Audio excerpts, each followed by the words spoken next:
Welcome to Burning Daylight Sports with Matt McKinley, Eric Winkler, and Jake Rehnquist. Join us every Tuesday for betting lines, hot takes, and a whole lot of fun. All right, welcome back, everybody. Hope we all had a good Christmas, New Year's, all that. It's been a little rocky on this end, but the sports have been pretty outstanding. I haven't followed basketball or hockey yet, but college football has been interesting. I think pretty goddamn good as far as all things considered. And the NFL was boring until it wasn't, and then it the last week of the season last 2 weeks of the season were insane, and of course it happened right around the holidays, so we didn't get to cover it as much. But we're back for all of that. Jake will be joining us here shortly, so we're gonna start with college football because we got our local resident college football guru, and we got the first year of the 12-team college football playoff. And I'll say right off the bat, it needs some tweaks, but I love it. I fucking love it. There was definitely a moment where I was like, man, how right were they to leave some of these teams out? And then Alabama got walloped. Ole Miss did not play a good team. Alabama got their butts kicked by Michigan, a 7-5 barely bowl eligible Michigan, who just beat the team that looks like they're gonna curb stomp everybody. I don't understand. Oregon beat Ohio State already, right? Yeah, it was a close game. I think it was like a 1-point game. It was 1 point, 32-31 or 33-32. Something like that, yeah. But they had the metric, and I mean, Michigan beat Ohio State the same way Northern Illinois, I almost said Northern Ireland, the way Northern Illinois Northern Ireland's a lot of car bombs. Yeah, no. Some of those folks over in Ireland, I wouldn't want to play football against. Ireland does not get enough attention on the terrorism front. I feel like they've held down the fort for quite a while. They were the ones who wrote the Blue Book for Kansas this year. Yeah. I don't. Oregon kind of got they got a raw number one in the country, but then the way the seeding worked, like they got a kind of a raw deal, but still. They kind of got dog walked by Ohio State in that game. Deal, except they had already beat this team, right? They were the only undefeated team and a sound undefeated team, at least counting Ohio State, which has made it now to the semifinal of the college football playoff for I don't know the sixth time. I think they're now behind Clemson and Alabama for semifinal appearances. Yeah. Well, they started the semifinals. Yeah. Before. Yeah.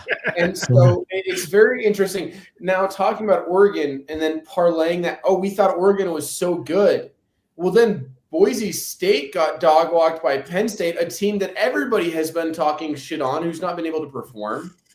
I am curious to see how but they got a good defense. That's kind of been what everybody says about Penn State. And now great defense. I mean, they held Genty to only 104 yards, which on any other running back would be like, man, you let up 104 yards to this running back.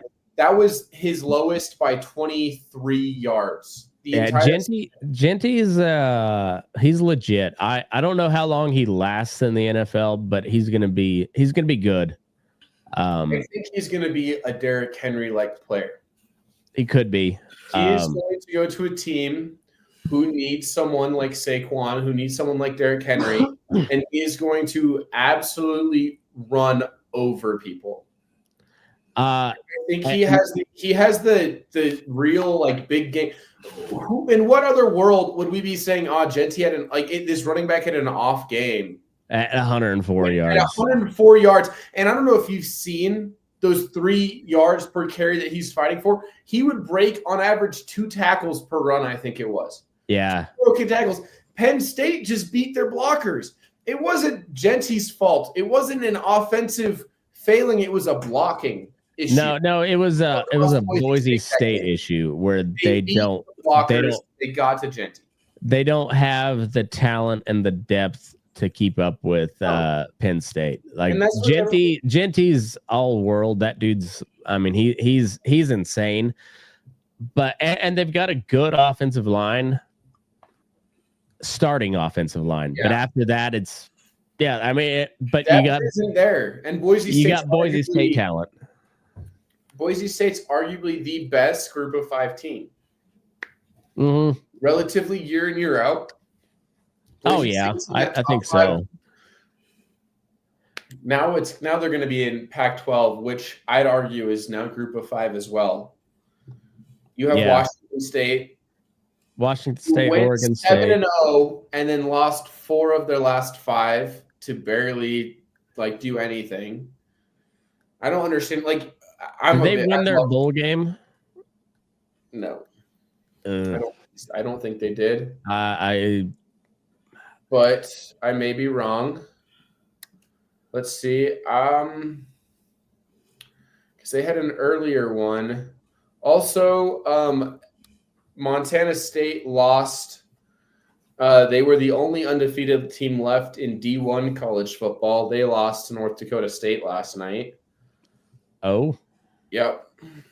So was that for the championship? Yes, championship. Yep. So North Dakota State won another one.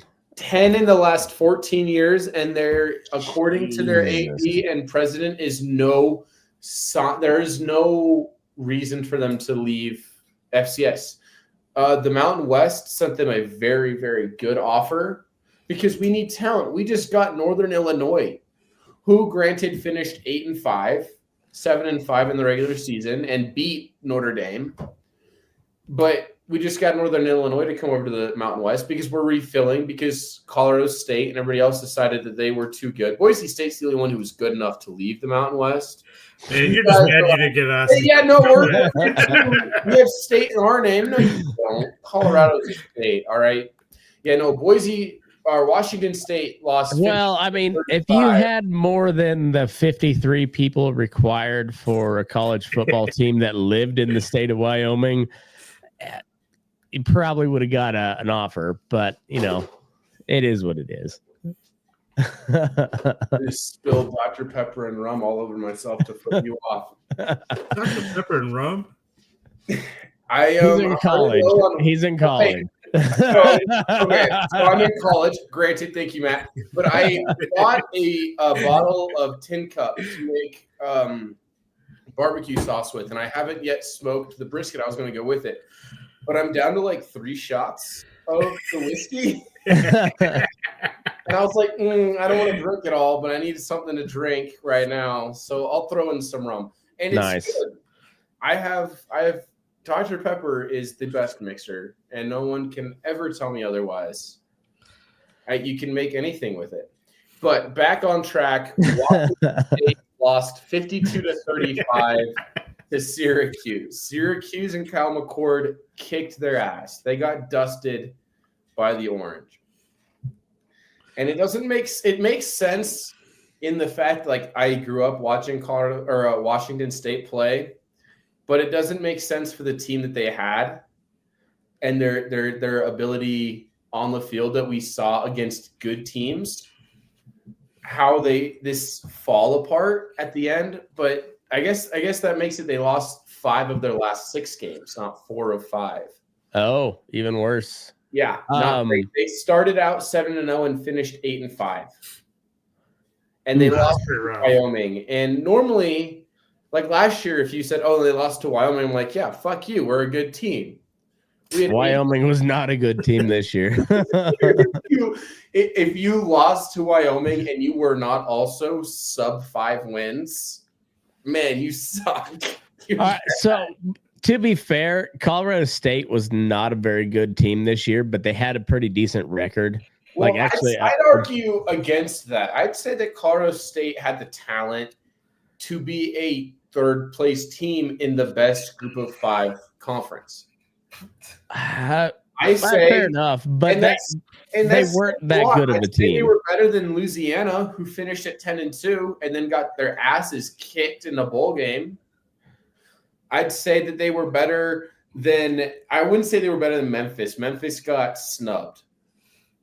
Memphis was sneaky good this year. Memphis deserved to be ranked, and I don't think they were at the end of the season, but I might be wrong.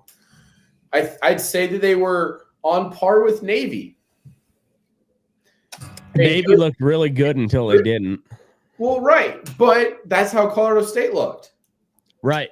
I don't know if they ever looked really good, though. They couldn't smell the shit that your town smells like. They were like, looks good over there in Fort Collins. They don't realize that you guys are just UNC. Well, see, the good thing about Fort Collins is it's west of Greeley, and typically the wind doesn't blow from the west, so we don't get that shit smell too often. It's just south of there. You smell it in Loveland and in North Denver. Greeley, they had Vincent Jackson that one time, and that's the only good thing that's ever happened in Greeley.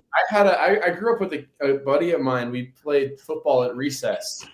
We were the 2 best cornerbacks in our grade at recess to touch football. Let me tell you, I was better than he was. Man, put that on your banner. That's on my right there next to the Josh Allen rookie card. If you look that up on my Wikipedia, it does say in 4th and 5th grade, I recorded 25 and 32 interceptions.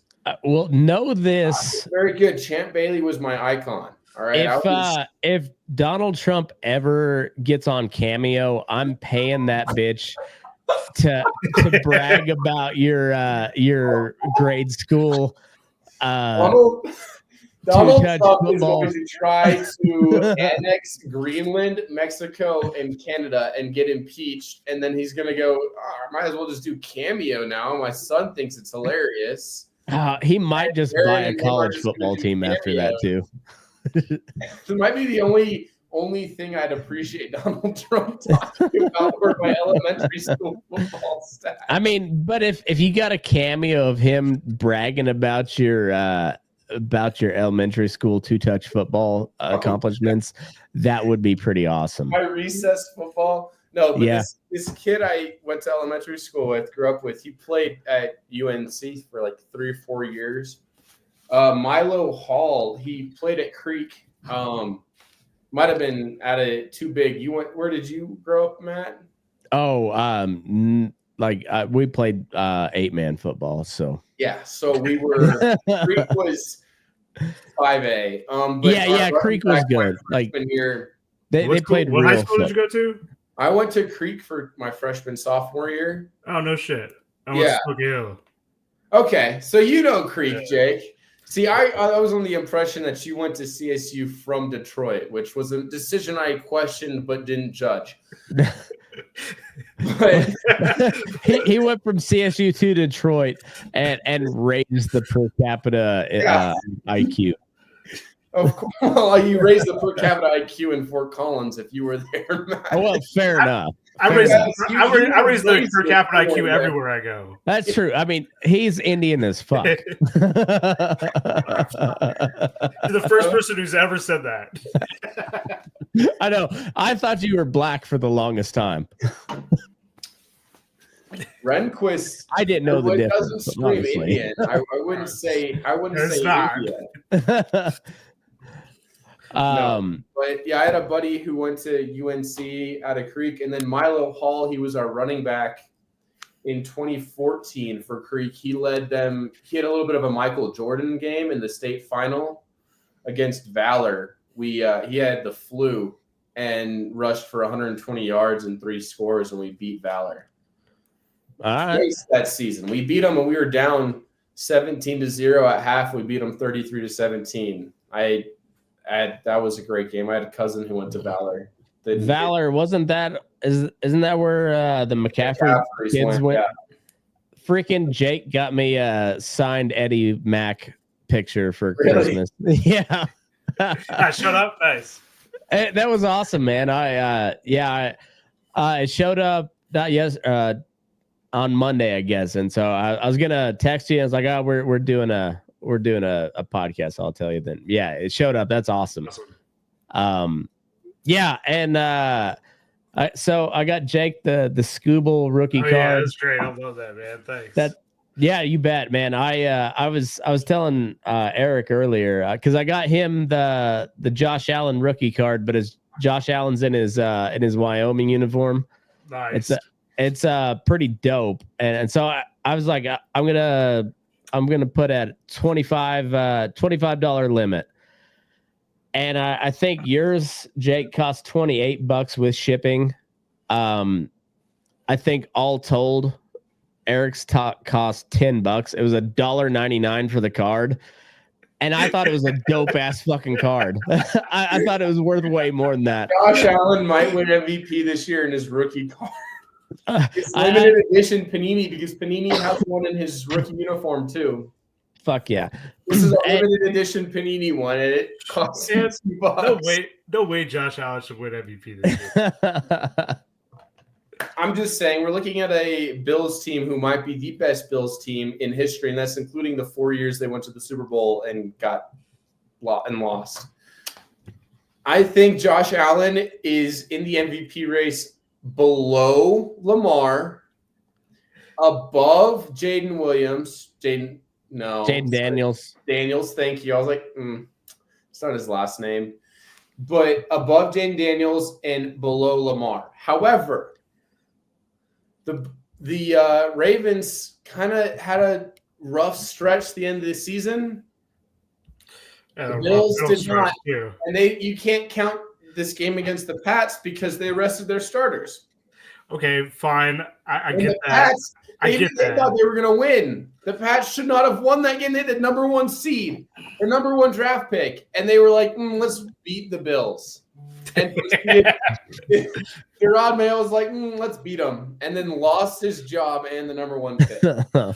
Well, I mean, he was probably losing his job anyways, but which makes it better that he won that game. Yeah. Nice fuck you on the way out. I know, I guess. I mean, it sucks for New England fans, but who fucking cares? Fuck them. Oh. Boston's be pissed off if they end up with the black. Oh, they'd been pissed off if they got it. Boston lives to be pissed off. Like that whole area. If they're not pissed off, something's wrong. No, it's Josh Allen had a great season. Lamar had an awesome season. Joe Burrow should be if he had a better fucking team. That dude had if that team didn't suck, he's his defense. He's in that offensively, Joe Burrow and Jamar Chase were like 2007 Chargers, who led the league in offense, had the best offense in the league. Actually, I think they had the best defense too. It was just they couldn't score more than 15 points, which was like the one thing that they didn't lead the NFL in, and they just kept everybody to 16. Just lost every game by like one. The Bengals were the opposite. They could score 35, but they couldn't stop them from scoring 37. Yeah, exactly. And Jamar Chase had a wide receiver year for the record books. He had like 1,200 yards receiving, some shit like that. Yeah. Joe Burrow had an 80% completion rate. It was like 41-9 touchdown to intercept. I mean. Yeah, but I mean, you can look at. Lamar had like 2 interceptions or something. Oh yeah, no, I'm just not discounting Lamar at all. Like Joe Burrow was just putting up insane numbers on a team that wasn't going anywhere. Lamar and Derrick Henry is a fucking problem. That's a problem. Yeah, 41 touchdowns to 4 interceptions. Like that's wild. It's what I really like about the MVP race this year is there's a legit argument to be made between several different players. Well, Jamar Chase put up 1,700 yards and 17 touchdowns.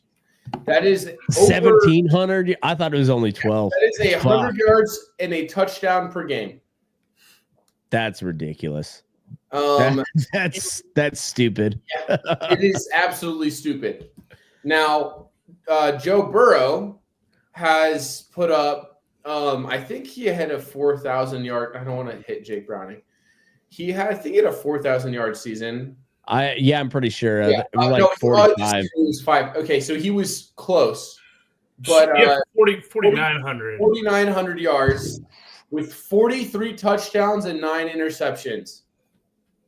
Not bad. Not bad. Throwing 650 times to throw 43 tutties and 9 interceptions. That's almost half an interception per game, which means he didn't have a single game, I think, with multiple interceptions. Incredible.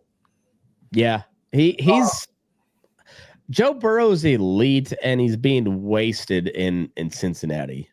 It's infuriating at some point. Like, I'd almost rather him go to a team that I hate, that I know is going to do well, just because that dude's he's good enough where he's like, I mean, that guy needs to be in the playoffs every year, like, because he's a problem. He's an actual problem when he gets in the playoffs. Yeah, I mean, it's like the bullshit watching like Trout. Yeah, stuck on the trash Angels team.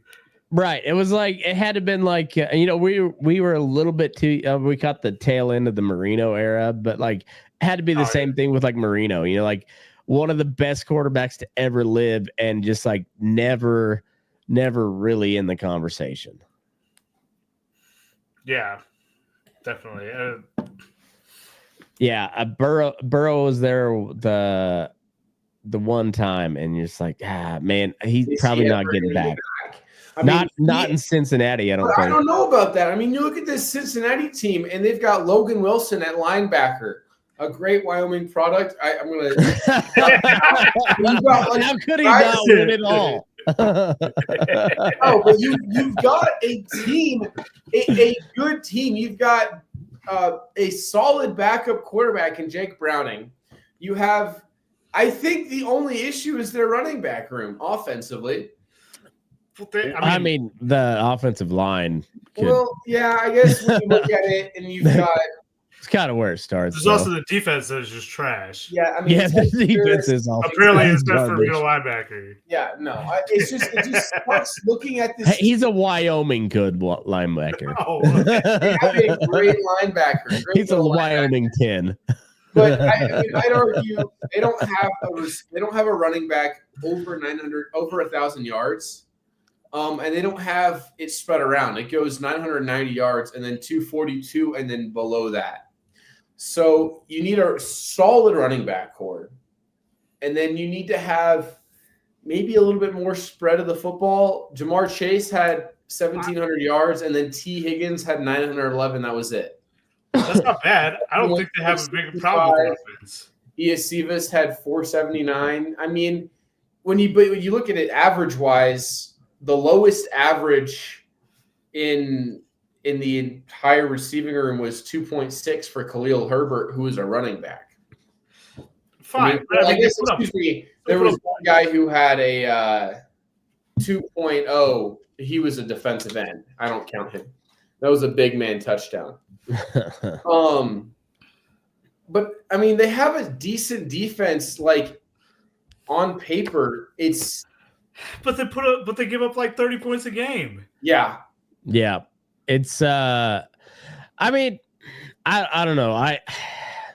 They scored 27.8 and gave up 25. All right, that's that. They scored 55 touchdowns to giving up 52. But it's the big. But when they got beat, they got blown out. They won well, and when they lost bad. Yep. They didn't have a whole lot of. I mean, they had a lot of close losses. They lost to New England by 6. They lost to Kansas City by 1. They lost to Washington by 5. Baltimore by 3. Philadelphia by 20. Baltimore again by 1. They lost to the Chargers by a touchdown. They lost to Pittsburgh by 6. I think the only team with they lost close every time, except for Philadelphia. I'd say the only team with a good defense that they beat was the Broncos. Yeah, so they beat Carolina by 10, New York by 10, Cleveland by 7. Okay, Vegas. so New York and Cleveland on paper had a good defense, but as the season went on, they weren't good. No. Yeah, no. They beat they beat the Raiders by terrible defense. 17. Well, terrible all the way garbage. around. And then nothing good to say about the Raiders. No.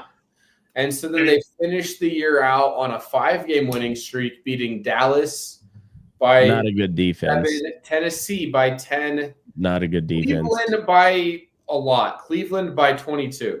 Like I said, at the beginning of the season, we thought Cleveland was a good defense. 18, Turns out not good. No. Denver by 6 in overtime, which was bullshit. Denver is a good defense, but not as good as I had thought at the beginning of the year. They're good, but they were better last year. Oh, way better last year. Absolutely. Yeah. And then they lost to Pittsburgh. But they lost Justin Simmons over the offseason. Yes, they did. We lost Justin Simmons and unfortunately Riley Moss. For a while he came back, and when he came back, he wasn't at full strength. He shouldn't pretty obviously. He shouldn't have come back. Oh my god!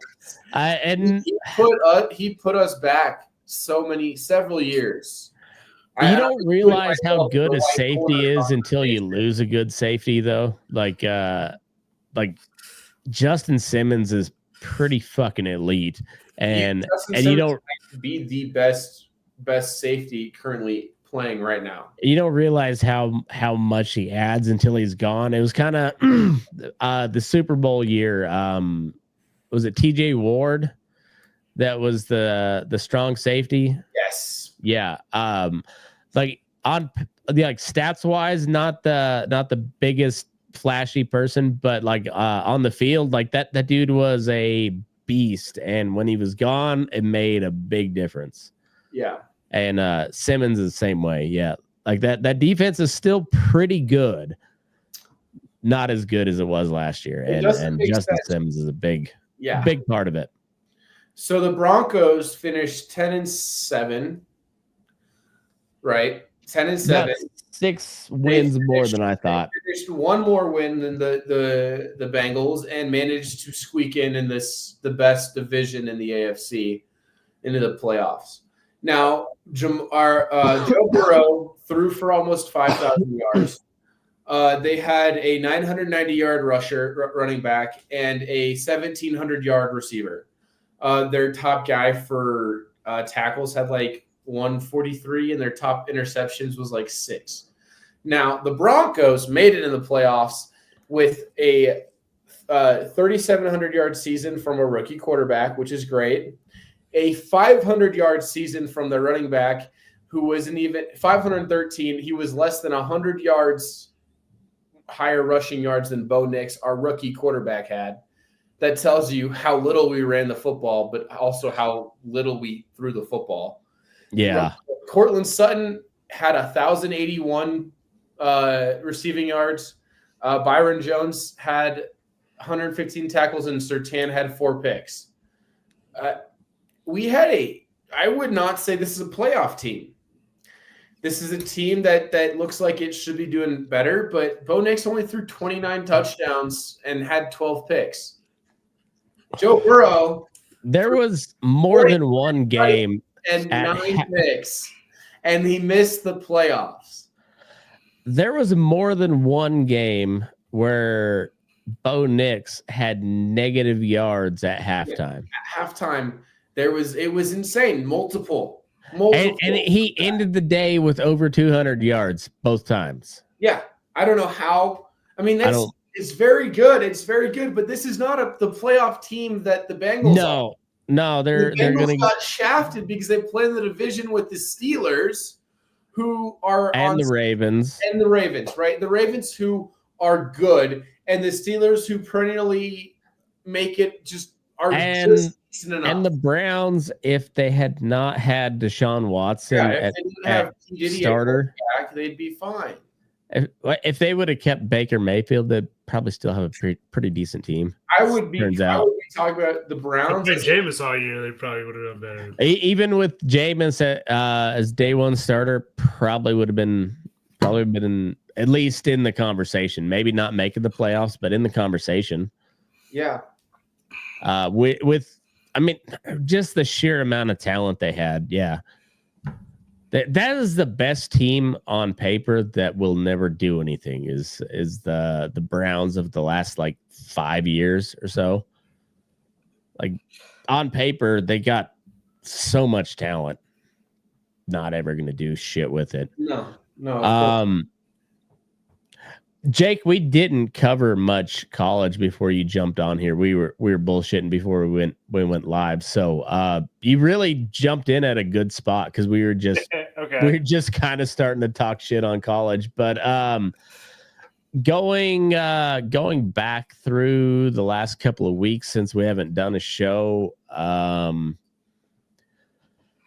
I won't do anything on the bowl games because there's just too many of them to cover. Playoff wise, the first round was, I don't think a single underdog won. So it was terrible. Yeah, Notre Dame beat the shit out of Indiana. Actually, Indiana played a better game than I thought they were going to. So. That's true. That was kind of a win, I guess. But and then Notre Dame, I didn't buy them until, like, if they get by Penn State, like Notre Dame's going to be a problem. But I still don't buy it just yet. No, honestly, I thought Notre Dame would like blow Indiana out, and the fact that they didn't, right? You think that they're not quite as good as people say they are. I was going to go the opposite. I thought this was a bigger score differential than I expected. It was like, yeah, fine. Notre Dame was in control the entire game. That score doesn't really reflect, but I still thought they'd blow out Indiana. Yeah, because I really didn't think Indiana was that great. I thought it was going to be a bigger score blowout than it was, but like you said, it was 27-3 they only scored 3 points till the fourth quarter. Indiana did. So it was kind of a beat down that the score doesn't really reflect, but regardless, I think Indiana deserved to be in the spot that they were, but yeah. You go 10-2 in the Big Ten or 11-2 in the Big Ten, whatever. Yeah, they deserve to be there. Right. Yeah. Right. And then they were 11-1. That's a good team coming out of the Big Ten. Even if you didn't play any of the big dogs. Yeah, you got to you play who you play. At the end of the day, you can always bitch about strength of schedule, but the team has no say in that. Right. They play who they play. So, well, they have some say in their non-conference. Right. Yeah, I'd say the team itself, who's on the field, doesn't have a say. Right. Who's in the box does. The people the players on the field put Indiana in the position to win.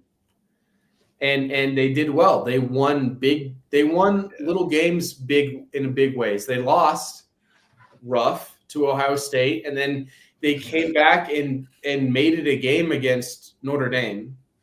Right.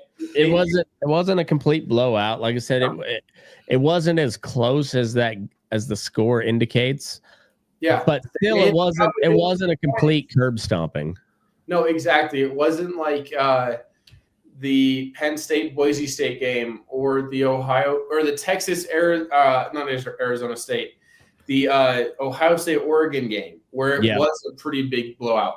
I would even put Notre Dame Georgia the following week in that category where Notre Dame scored 23 and held Georgia to 10. I mean, we saw the only team from the SEC to really show that they're worth anything is Texas, and they almost lost to Cam Skattebo and Arizona State, like a team that was picked to be dead last in the Big 12. Yeah. Made such a solid run. They held, like, we could see theoretically it could have been a entirely SEC free quarterfinal or semifinal if one other play had gone Arizona State's way, because they battled back. Yeah, that targeting call was like, I'm not a fan of penalizing defensive players, but the rule being the rule, where they didn't call the one, or they didn't call any of them, but they the Texas dude was like textbook by the rules anyways, targeting. And I mean, think refereeing has gotten too objective. Well, and it's got to a point where they're no longer calling things that, should be calls despite, legally being maybe right. And not calling things that legally. I don't know. I kind of disagree. Well, maybe I don't know. I'm not exactly sure what you're trying to say, but I think they should call it the same way all the time. I'm the same. And call it like how the rules state. Well, I'm the same way. Like, if you're gonna have a rule, it has to be clear cut, and you have to call it both ways. What they're defining as targeting and calling as targeting varies between targeting calls to the point where what is and isn't targeting doesn't make sense to me. Okay, then that's just a poor rule. Right. I think it's a poorly stated rule. Poorly worded rule, and I think that there's an issue of over refereeing to a point where there's too many calls. No, I agree. I feel refereeing is a lot like civil society. The more laws, the more rules you have, like the more you start a break. What? Yeah, and the less like concrete it becomes. You're like, well, I didn't know I was fucking breaking a rule. Yeah, exactly. How exactly did I break the rule? And it just, I don't know. It's yeah. I think it's the more you add on, the more convoluted it is. But by the rule as it's laid out, you're like, I mean, that was a targeting that didn't get called, and it just so happened to help the one of the biggest colleges in the country over Arizona State. Actually, who's technically also one of the biggest colleges technically, by population. Population wise, yes. As far as like football pedigree, not in the same category. So yeah, it just, I don't know. I would have loved to see Texas lose right there, and Arizona State played a hell of a game. They were getting blown out early, and then they come back, and Skattebo had dude's a gamer for sure. He's the number 2 running back in the country right now, besides Genty. Yeah, I think so. If I were a team looking to draft Genty at number 1 or Genty at number 2, hoping that he'd fall, and someone took him at number 1, I'd take Skattebo at number 2 and not feel bad about it. I think Skattebo has a similar skill set to McCaffrey, and I think Genty's much more like Derrick Henry. So if you can use Skattebo like you would Christian McCaffrey, why not? A team that could really use him is the Panthers. Panthers take Skattebo to replace McCaffrey. Well, and if you look at the trends of the NFL, like where like the year that Joey Burrow had lighting up the board, he's not in the playoffs anymore. And you look at everybody else, aside from maybe the Broncos and the Bills, I would say the Bills have a better running game than the Broncos. Well, I mean, that's also a lot because Josh Allen. Right. Yes. And then also, that's if you add Josh Allen into the running game, they've got a solid running game. Yeah. Well, I mean, they've got a 1,000-yard rusher in James Cook. Right. I'm like, yeah, he's a quiet 1,000 yards. The Broncos, their highest rusher has got 513 yards. Right. But if you look at everybody else in the playoffs, you look at everybody else in the playoffs. You have multiple guys who are over. We got one guy over 400 and multiple people with the 300, 200 yards. Yeah. Bo Nix, I think, is the third highest rusher on the Broncos roster. I may be wrong. I'm going to fact check myself here. But, the Broncos, Bo Nix is third with 430. Okay. Josh Allen is second, I'll give you. But, I mean, at the same time, he's second behind someone who's almost 500 yards ahead of him. Bo Nix is 80 yards ahead of their next guy. But the both being said, James Cook had 1,000 yards. All right. That's a solid, and that's probably why the Bills will win that matchup. It's a better running game. Everybody else in the AFC, anyways, you got Mixon with the Texans, great running back. Derrick Henry. I guess you could put the Chiefs in that category. They've got a couple running backs they're both pretty good, but they had some injuries and they kind of switched it up halfway through. Yeah, exactly. So, but I think they've got guys where they can kind of plug and play, and they're more of a defensive team at this point than they are. They put up just enough points to win. They kind of let the defense run shit, but defense and the refs. Oh, definitely the refs. Definitely the refs. But I mean, NFC side, same thing. I mean, yeah. Big ass backs that are running. Detroit will run the ball down your fucking throat. Josh Jacobs will run the ball down your throat. Saquon Barkley is all worldly. The running back has become more of a premium in like this new big wave of the NFL. Some big running backs again too. Yeah, exactly. We're used to really up until this year, you had to have an elite quarterback to get deep in the playoffs, and now you can have an okay quarterback and a good running back or a good run game and a good defense, and you're kind of look at Sam Darnold. They won 14 fucking games with that dude. Well, I mean, I wouldn't call Goff an elite quarterback. No, not either. But I mean, that's just a really well-rounded offense. I think Dan Campbell is low key one of the best coaches in the league too. Not low key, high key, man. I say low key because give him another 5 years and see what he does, because let's see if he can keep. Okay, yeah, you're right. But he does have to. No, I want to crown the dude. I love Dan Campbell. I want to say he's like the best new coach, but I want to see what he builds on, because I don't know. He falls apart. I don't like this shit, man. He's in your division. I get that, but I don't think he's going to. And the way his dudes play for him, there's no way they should be the number one overall seed in the NFC.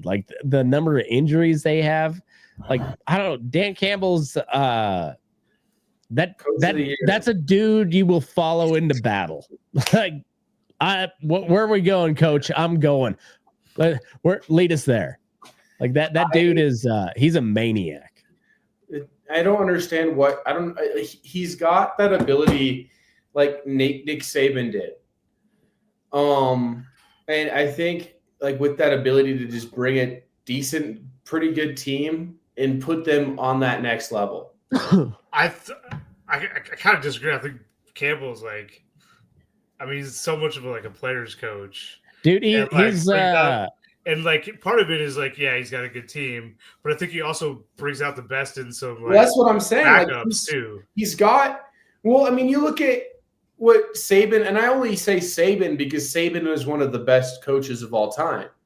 I think Saban would have taken this Alabama and gone 11-1 or 12-0. See, I like where you're.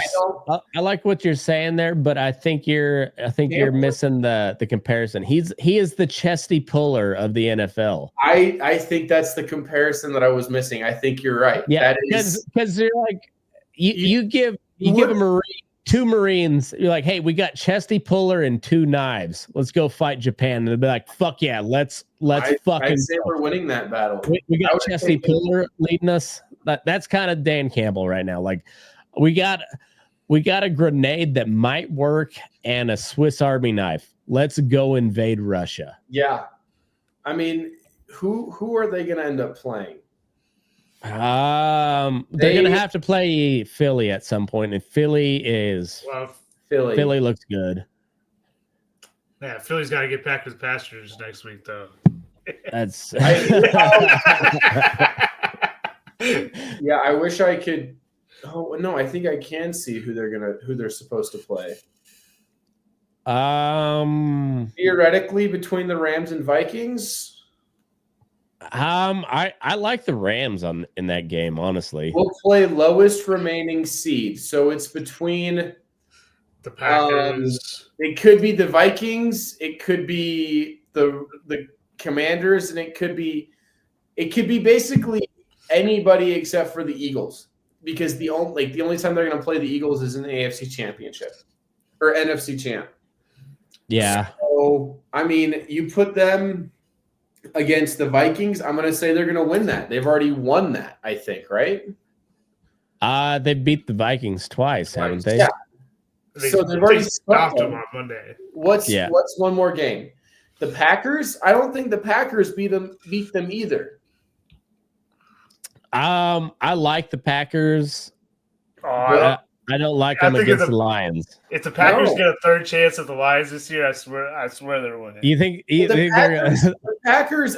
They almost won that last game. Almost, but they still went 0-4 against the Vikings and the Lions. At some point, there's enough writing on the wall that she'd be able to say, I don't know about the Packers having it. One of those Vikings was without Love. Without Love, yeah, that's right. Because he was at 2 or 3 games, something like that. Maybe 4, yeah, I think 3 or 4. Yeah, that's right. It was right after the opening week too, huh? Yeah, because they were down in Brazil and it was all hot and humid and sweaty and shit, and he tweaked the muscle. Wasn't ready for it. Despite not enough bananas. Humid and shit in Green Bay. Well, I mean, if it gets above 50 in Green Bay, that's a hot, balmy day. Yeah, you're right. No, I mean, so they lost to the Vikings twice. They lost to the Vikings twice and the Lions twice.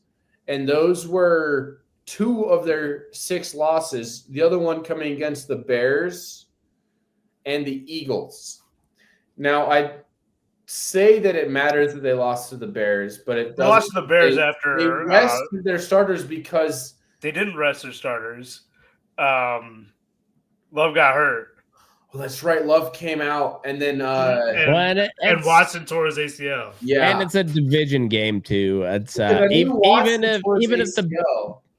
the Bears being the dog shit team they are, like that's a NFC. All the NFC North, like that's a NFC North, AFC North is like heated rivalry. AFC West is heated rivalry.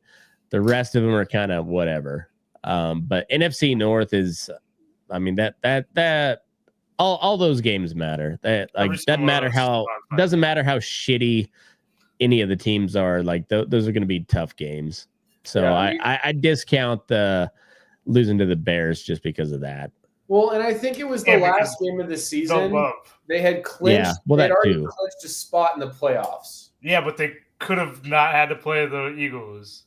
They could have. However, at the same time, when you're the head coach and you're like, well, do I go for it and give a chance to lose by worse, or do we take a chance on our defense? They tried. Well, they did. they went. No, they didn't go for it on 4th and 4. They kicked the field goal, which allowed Caleb Williams to have enough time to get back in field goal range. But what I'm saying is that when you're like, I got to pee real quick. You guys continue. Either way,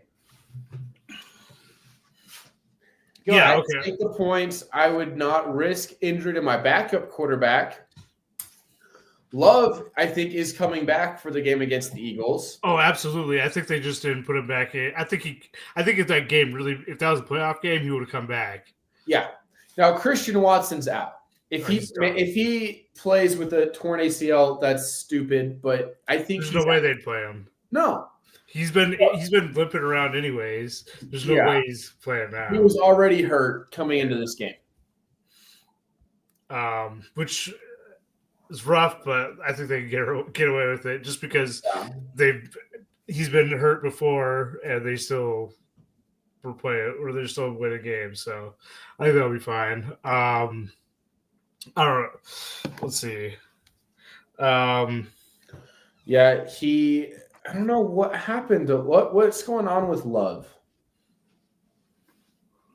I'm looking up exactly what they're saying. Yeah, because I don't quite.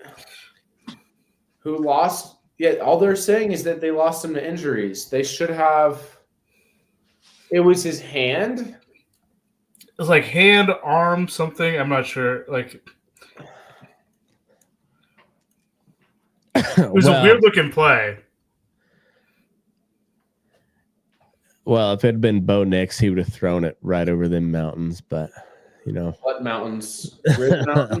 I'm telling you, I know Central Wisconsin, and Rib Mountain is like a 500-foot hill. Bo Nix would have thrown a football right over it. Bo Nix would have thrown over that with his left hand. He would have a little Tebow hopped and then bombed it. So it sounds like it's an elbow, and everyone says he's playing. This is Jordan Love. Yeah, not even questionable. They say he's playing. I don't think he has a choice. Jordan, who is their option at backup? I don't know. I don't want to see him though. Well, that's kind of what I'm. Is it Malik Willis? Yeah, that's right. That's right. I mean, Malik Willis isn't bad.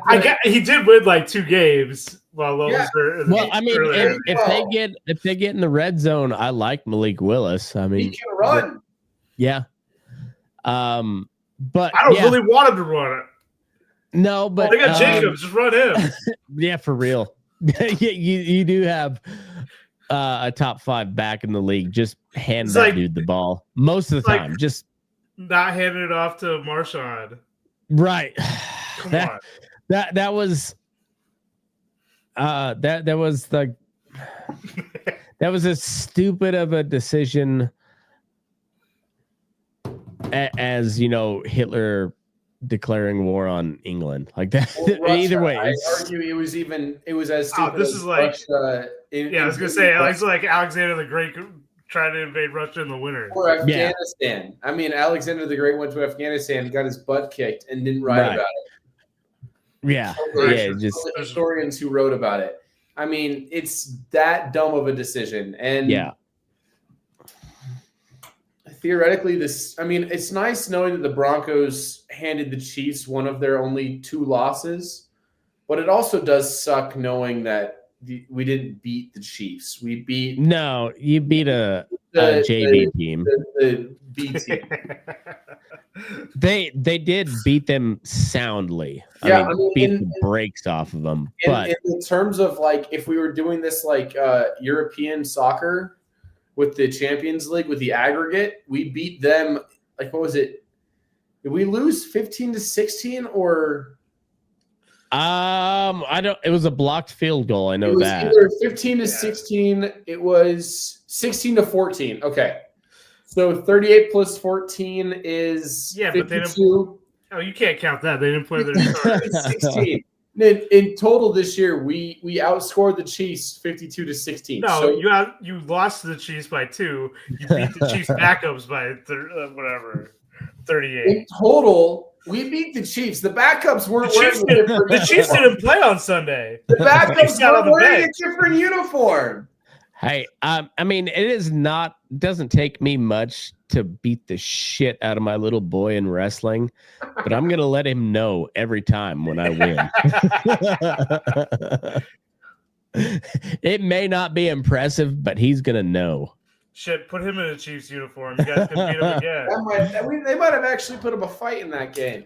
Oh man, he got beaten wrestling the other day, and the kid that beat him was all sorts of like he didn't think he was gonna win, so he's like, I won, and my kid thought it was funny as shit, and he's like, did you see how he's acting? I was like, yeah, because he beat you. What the fuck?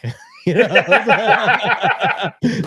Why are you not mad? You see him celebrating? Yeah. This is He'll get there. When I lost. He'll get there. I'll just keep. I won't berate him, but I'd be like, I mean, that could have been you acting like that if you would have, fucking won, whatever. I taught myself to hate losing.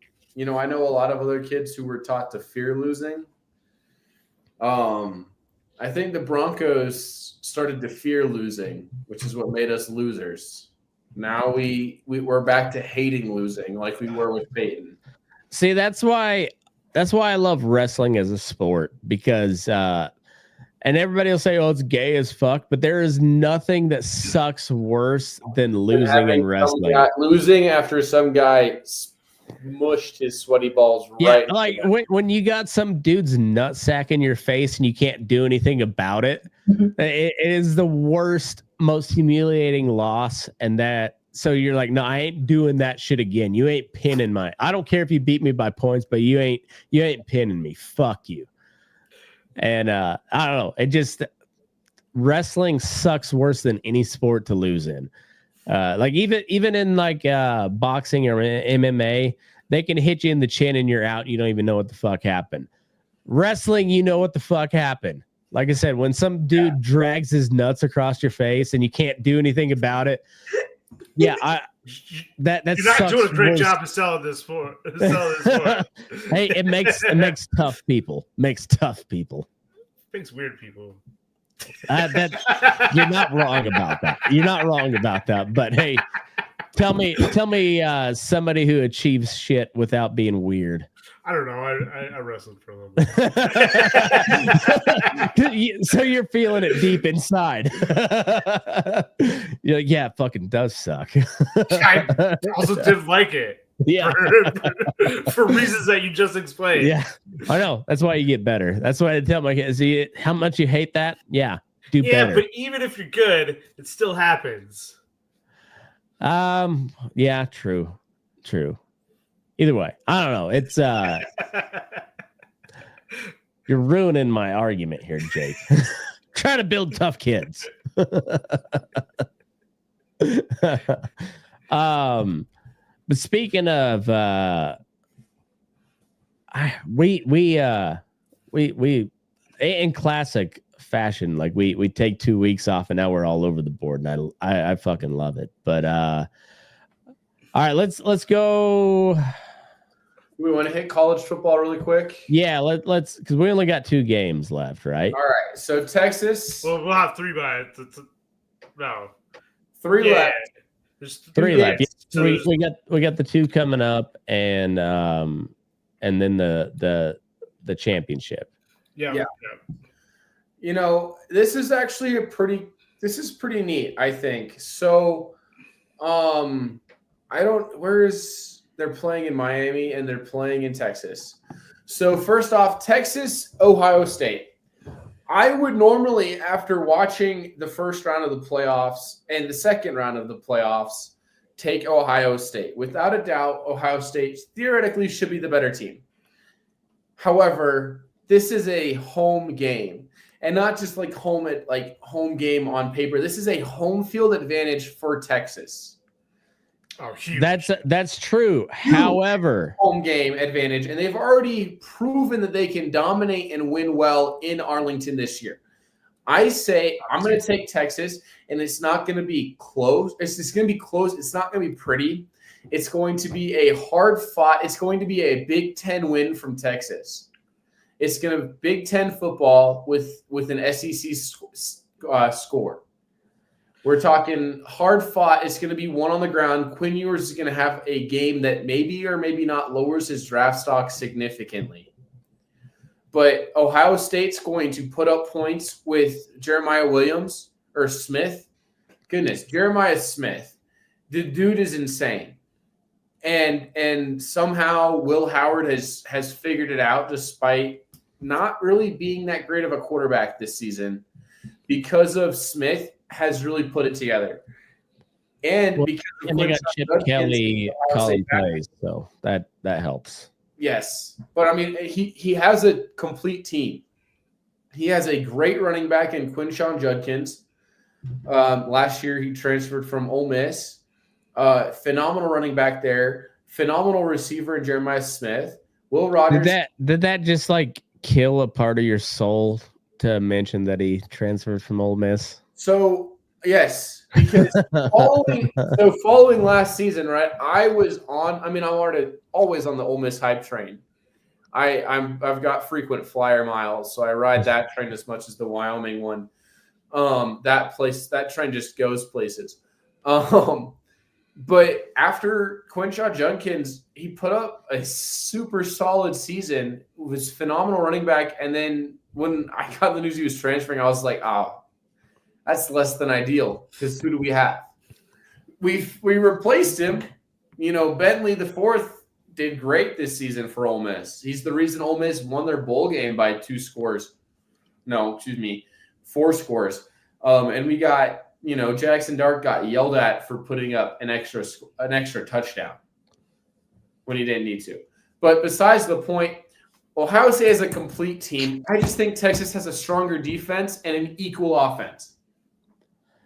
I'm gonna go the other way. I don't like Ohio State, but I don't buy Texas, and I don't buy Steve Sarkisian.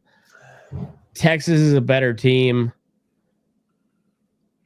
I don't know who's the better coach, but I think, I know Steve Sarkisian's a better head coach than Ryan Day. Ryan Day's not a good coach. Ryan Day's lucky because he got buoyed by Chip Kelly this season. He's still got Chip Kelly, and Steve Sarkisian is still Steve Sarkisian, and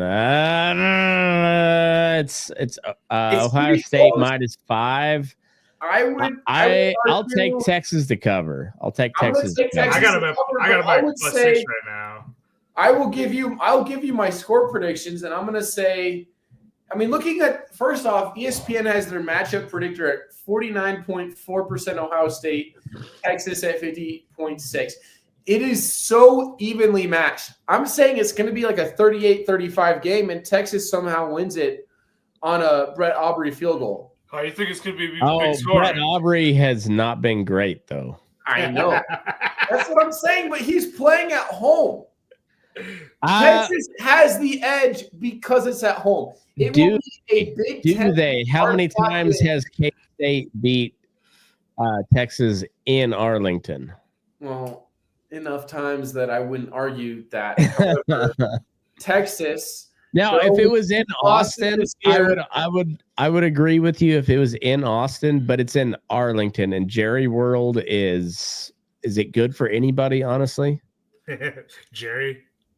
Is it good for Jerry at this point? He's shit was falling off the ceiling, almost decapitating kids.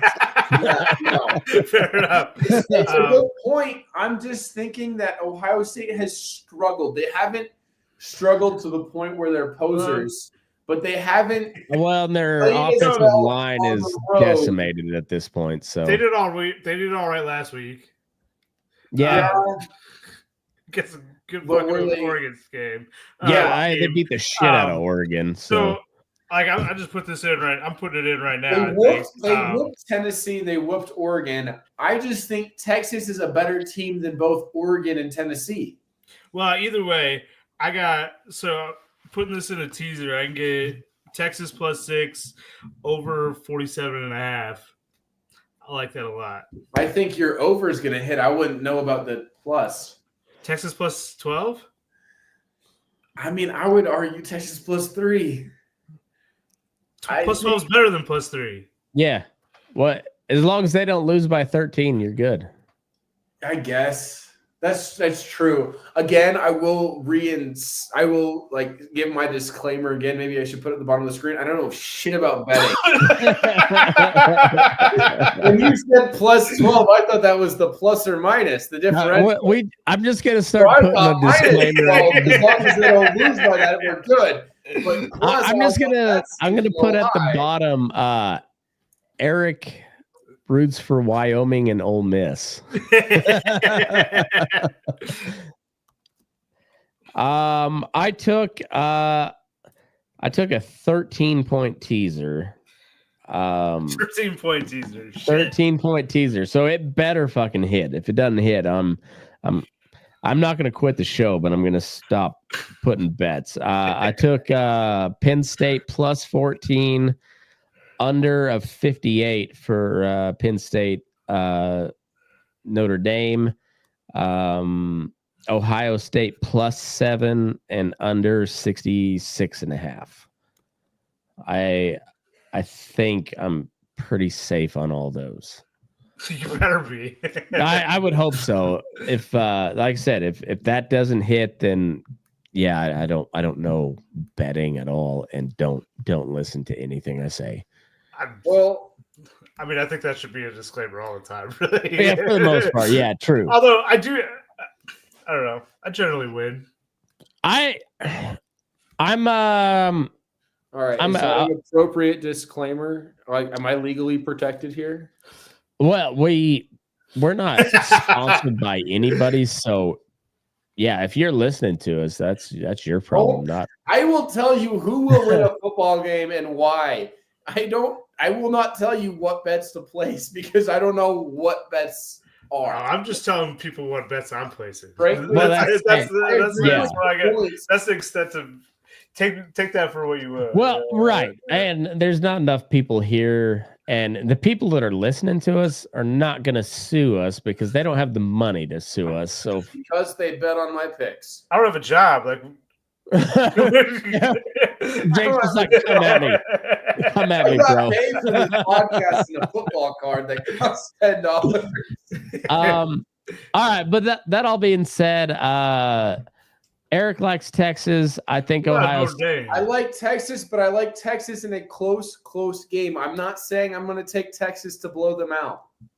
Yeah, Texas. I can see Texas jumping out to like a 35-6 to 35-10 score line, and then Ohio State storming back and Texas squeaking out a win.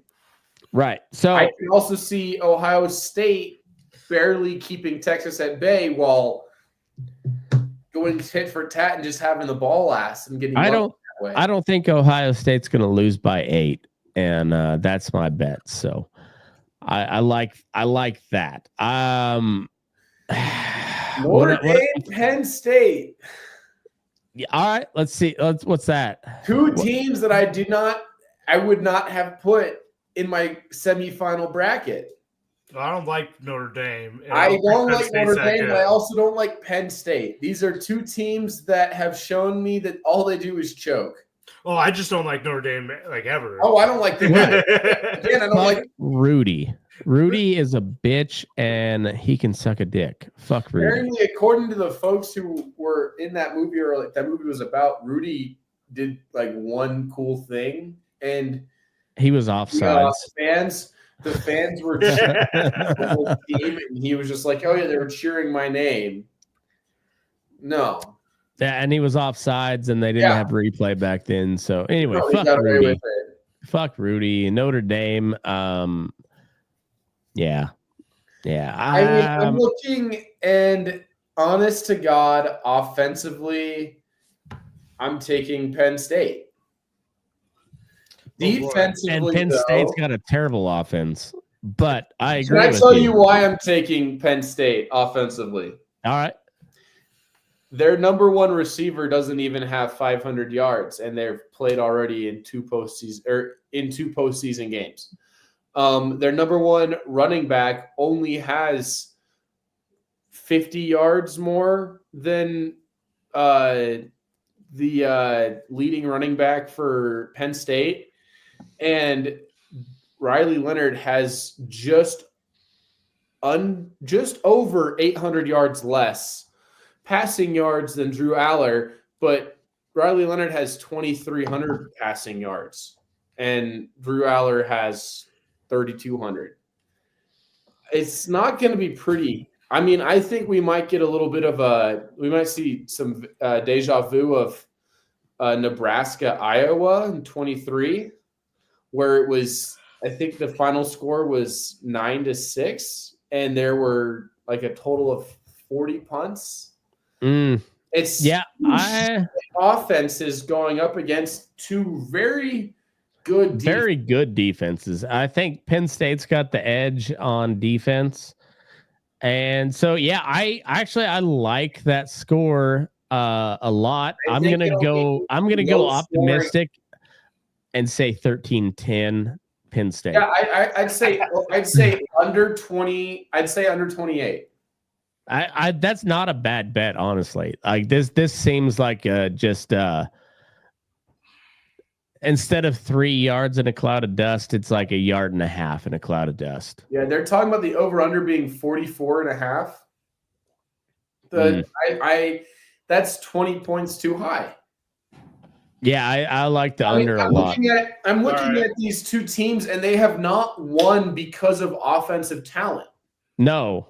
They have won and hung around in games because of defensive talent. Outside of Penn State's pretty solid comeback against Ohio State. And I say solid despite them only scoring 13 points, but they put up those 13 points very solidly. And against Oregon, where they really did come back in the Big Ten championship game with 13 fourth quarter points, I mean, I just don't see them. I don't see them pulling away, but I see them holding the ball at the end. Like we were talking about earlier with the Broncos, all they have to do is run the football.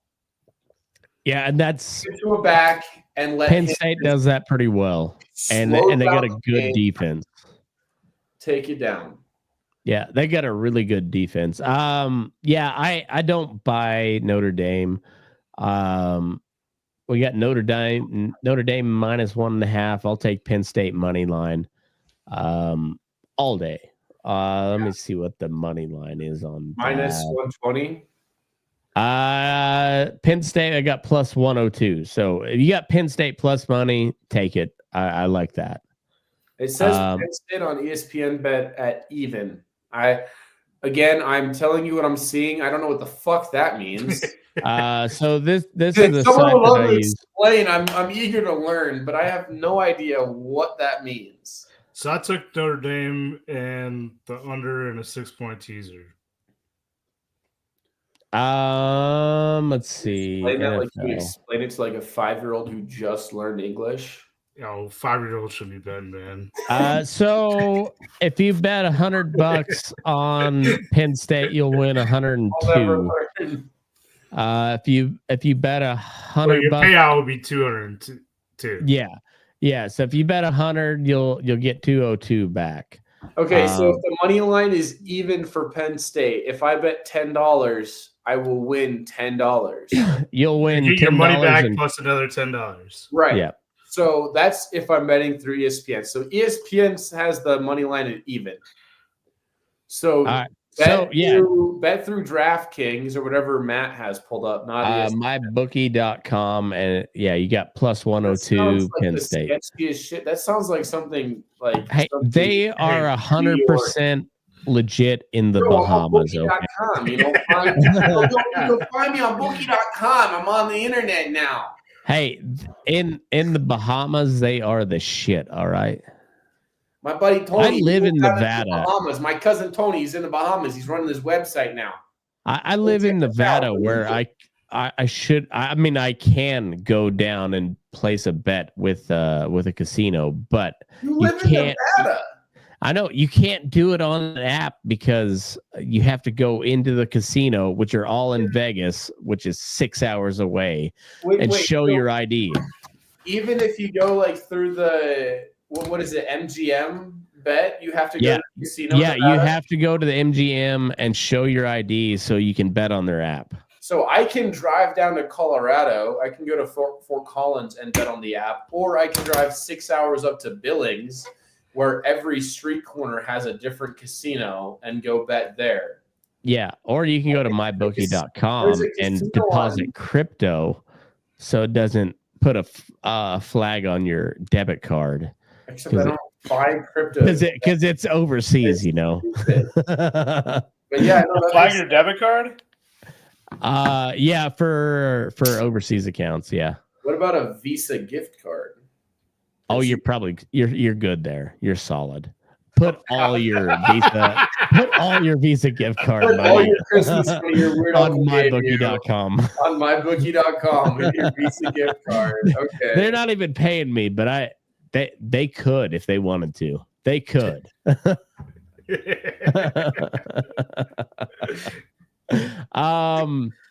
Yeah, so I got Penn State, Ohio State in the national championship. What do you guys got? Sucks because I would have taken, if it had been any other way, it would have been Ohio State, Texas in the national championship.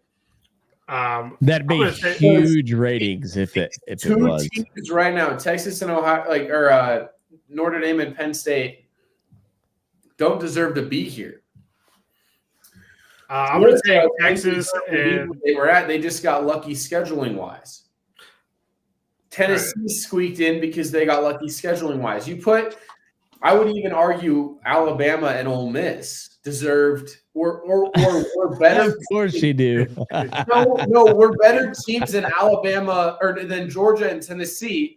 But because of how the record shook out, because Ole Miss made some really crucial bad mistakes against LSU and even worse ones against Florida, I mean, it's like kind of how sports works, man. Well, exactly. But what I'm saying is, like, if Alabama, if Mississippi wouldn't have lost to Ulysses S. Grant, things would have been different, man. Well, yeah, no, Sherman didn't burn Georgia down. No, I mean, like, I'm saying, like, the SEC, the teams that represented the SEC were not the best teams in the SEC. No, I think you're right. We would be looking at a different semifinal picture if they were in. The teams that are in, Ohio State and Texas are the two best, and they're playing each other now. If it comes up in the championship, it's going to be a blowout between either Texas and one of these teams or hear me out though. If it ends up being Ohio State, Notre Dame, can you imagine the amount of cheese sold on that weekend? Oh my gosh, that's so much fucking cheese. So much cheese. Same with Penn State. I mean, anybody but Texas is in the championship, and it's the Midwestern championship. You know, are there talking about Midwestern people that go to Penn State at this point? Like it's all Polish guys, right? I mean, most of the Midwest is mostly Polish and Swedish. So fair enough. That's fair. Not Michigan. Well, not Detroit. Not the rest of Michigan either. Michigan, you got Polish folks. You got a lot of black dudes and a lot of hillbillies. That's pretty much nothing else. There's some Indians there. Some folks. Well, Jake's there. He counts. He counts. Not Detroit. Well, I mean, I was talking of not Jake's. The kind of Indians who were here first. The original Indians, not the imported kind. The ones with the feathers, not. Oh fuck! No, I got a buddy I served with who I went to basic with, who's from Michigan. He's like, yeah, it's Indians, redneck white guys, and black people who only live in Detroit. I was like, that sounds accurate. No, there's Flint and Pontiac. You're right. There's also Flint and Pontiac. However, he didn't name those, and I forget about Flint and Pontiac because they're. I don't know. It's like the Midwest. I mean, if you would have said 30 years ago, you would have thought the Pontiac car outlived Pontiac, Michigan. Not the case. Yeah. Not the case. Well, it did die for a while. What's that now? Pontiac is only exists now because the car got old and cool. Well, if a Thunderbird looked ugly, like a Ford Pinto or a Nova. They keep making Mustangs. Well, that's true. That's true. Alone. And Broncos.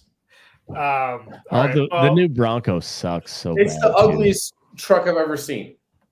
All right, so coming back from letting Eric go off about the Ole Miss. Yeah. I'm going with Texas and Penn State. Texas and Penn State. All right. Because I hate the other teams. Well, fuck Ohio State, fuck Notre Dame. Yeah. I honestly don't have anything against Penn State. I just think they're stupid. I think they are a good team until they have to play a decent team, and then they suck.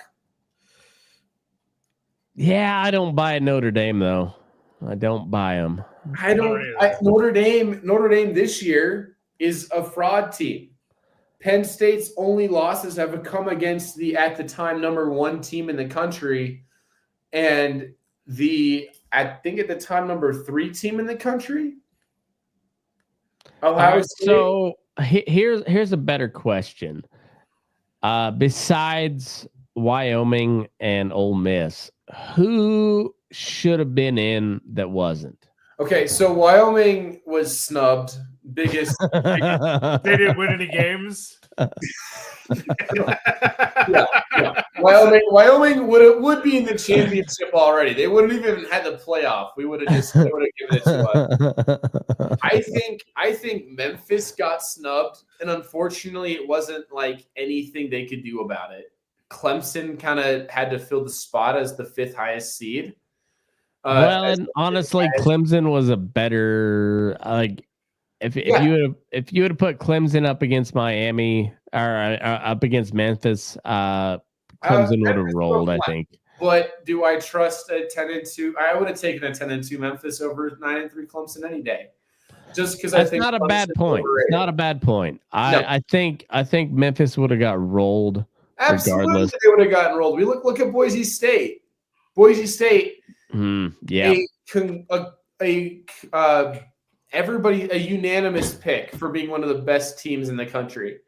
Got steamrolled. Smoked. It was like 24-0 at one point against Penn State. You can't tell me that that's a team that deserves to have a bye week for fucking sure. No, Clemson got blown out by Texas. If anything about the playoff system, they have to figure out their seeding. Now, I think they should reseed once they pick who. I think so too. Yeah. Whoever you win the conference, you get in, but you don't get a bye. So you have to earn the bye, I think. Reseed after the first round. I think so. Reseed after the first round. Look at how the FCS does their playoffs. How do they do it? Honestly, because I don't know. I have no idea. I watched a whole thing on it, and then I stopped watching, and I. Oh, great! This is starting out well. Perfect. Okay. So basically, it's 24 teams. Mm-hmm. Only 8 teams are seeded, and they receive a first round bye. So the top 8 get a bye. Top 8 get a seed, and they get a bye. The remaining 12 or 16 teams play to get to that point. Okay. How do you know who they play? Okay, so according to NCAA.com, every seed in the FCS playoffs is guaranteed to host a second round game thanks to a first round bye. After the second round, the team with the best seed hosts every game until a neutral site contest for the championship. So in this case, that would mean that Texas is at home in Austin against Ohio State, and Penn State is in Philly. Seems right for Notre Dame. Because there's only there are only two cities in Pennsylvania, right? There's Pittsburgh and Philadelphia, right? There's only two places. Yeah, but there's Pittsburgh, Philadelphia, and then State College, which is not. It's like Lincoln. Now, where is State College? Is that like College Station, like a fake town, like a movie set town made up for essentially? But yeah, it's like Laramie. Like College Station, like Laramie. I mean, I guess it's bigger than that, but a little bit bigger. Bigger than Laramie. I want to cut a little deep, Jake. Yeah, I feel really bad about that. There's more people at Penn State than there are in Laramie. Yeah, all 30 of us. All right. Yeah, there's like 60, 22 of us play. 22 of us play for the football team. Both ways. The other 11 are on the women's teams.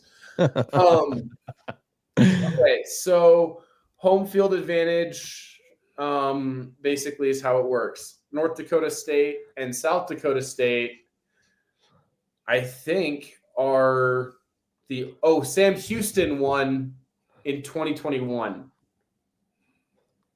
And so from 2015 until 2020/2021, North Dakota State won. And North Dakota State, so the only two teams since 2015 to win that were not North Dakota State were South Dakota State and Sam Houston.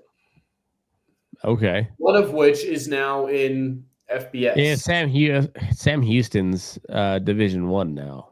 Yeah, well, so it's technically Division I football in the FCS. It's just Division I FCS, not Division I FBS. Right.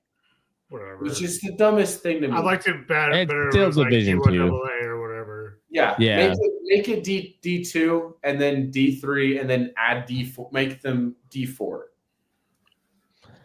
I'm good with that. There are schools that get to say that they're D1 schools, and they're not. They're just D1. Yeah, they're different.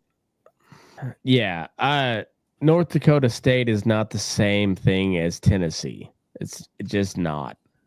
No, but they are probably better than. I don't know. They're better than Wyoming. Akron, Wyoming. Actually, did CSU lose to them in the last few years? Yeah. Okay. Yeah, I think so. Yeah, that's nice. I mean, North Dakota State barely lost to Colorado. Well, I mean, they were the big team, Colorado. You know, they were gonna do big stuff. Well, what I'm saying is like it's very interesting because everybody's like, "Oh, North Dakota State should go up," and I'm like, "Well, then you look at Colorado. They lost to Colorado." Right. Well, and like if they win a D1 game, that's a big deal. Colorado, I'd say yes. They don't need to beat FCS. They're a big time school now. But what they are is just the best Midwestern school for the athletes who might not have the offers to Penn State, Ohio State, or Wisconsin. Or Iowa, depending on what position you play. That's fair. That's fair. And Michigan, too. You know, we can't forget about Michigan. There are 3 towns in Michigan. Detroit. Oh, and Lansing. That's 4. Detroit. Does that count? Lansing count? Whatever the other one you said was. And Lansing. I mean, but does it count, though? Like, Carson City's the capital of Nevada, but nobody really gives a shit about Carson City. Do they got a university people care about there? No, not at all. Exactly. I mean, there is a college, but it's like it's a branch college. Well, Cheyenne is the capital of Wyoming. Nobody cares. Nothing cool happens in Cheyenne ever. Everybody always talks about the Laramie Jubilee Days being the rodeo of the summer and Wyoming, you know, Laramie being the place to be all the time. Cheyenne has got nothing. Who says that? Nobody talks about Wyoming in general, and you should want to keep it that way. Nobody wants to move to Wyoming and keep it that way because Laramie is great. We just got 6 inches of snow. It's -2, and it's expected to be warmer by 5 degrees tomorrow. So and the people are salty. Oh, they're awful. They also stare. They stare a lot. They're There very you go. nosy, but they won't talk to you.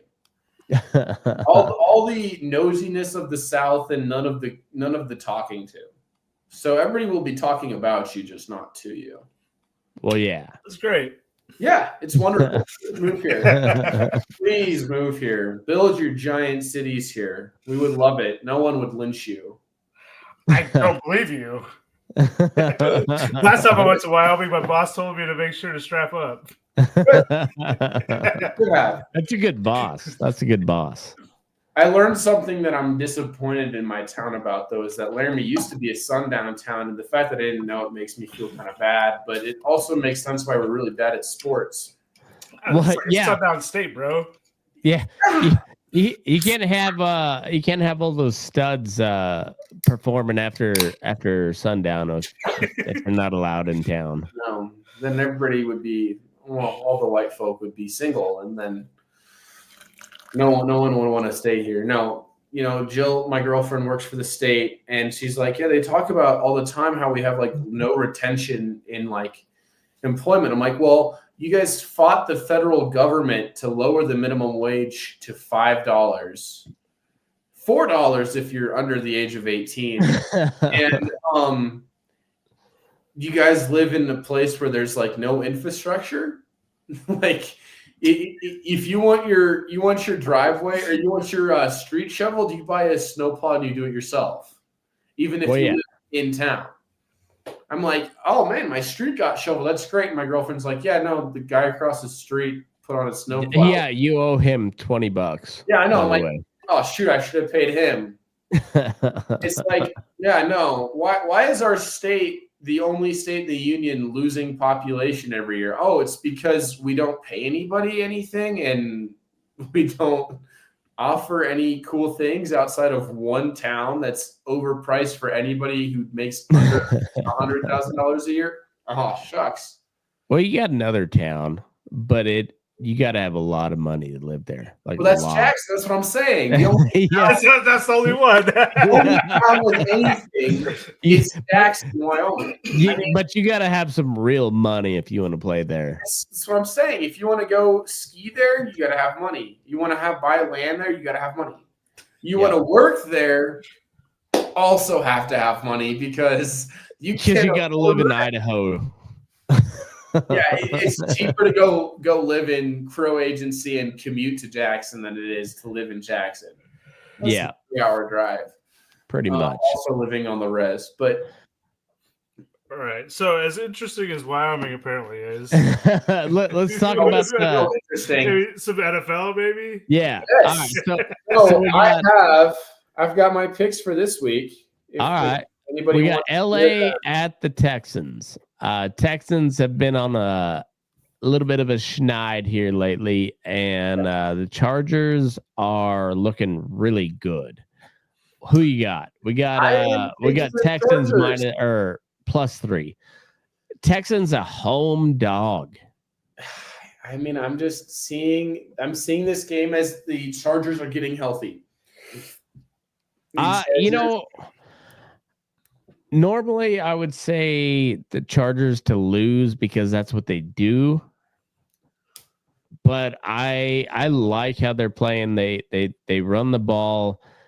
Herbert's a good quarterback, and as much as I don't really like Jim Harbaugh, it turns out he's probably a pretty goddamn good coach. He knows what he's doing, and I mean, you're looking at Herbert. He has been safe. He hasn't taken risks.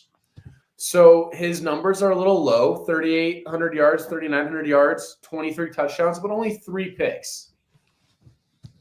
And he doesn't have to throw the ball a whole lot because they just run the ball down your throat.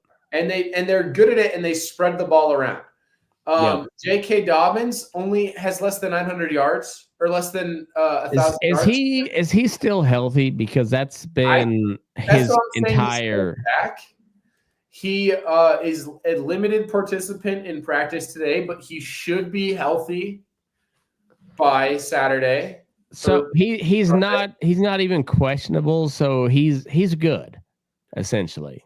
At the moment, he was just limited today, so he's good. And then you've got Gus Edwards, and then Justin Herbert, who's using his legs. Kimani Vidal has been decent in limited action, limited snaps. And the Texans are beat up. Like They got Nico Collins back, but Chargers got hurt at the right time. The Texans have been getting hurt at the end of the season, which is not good.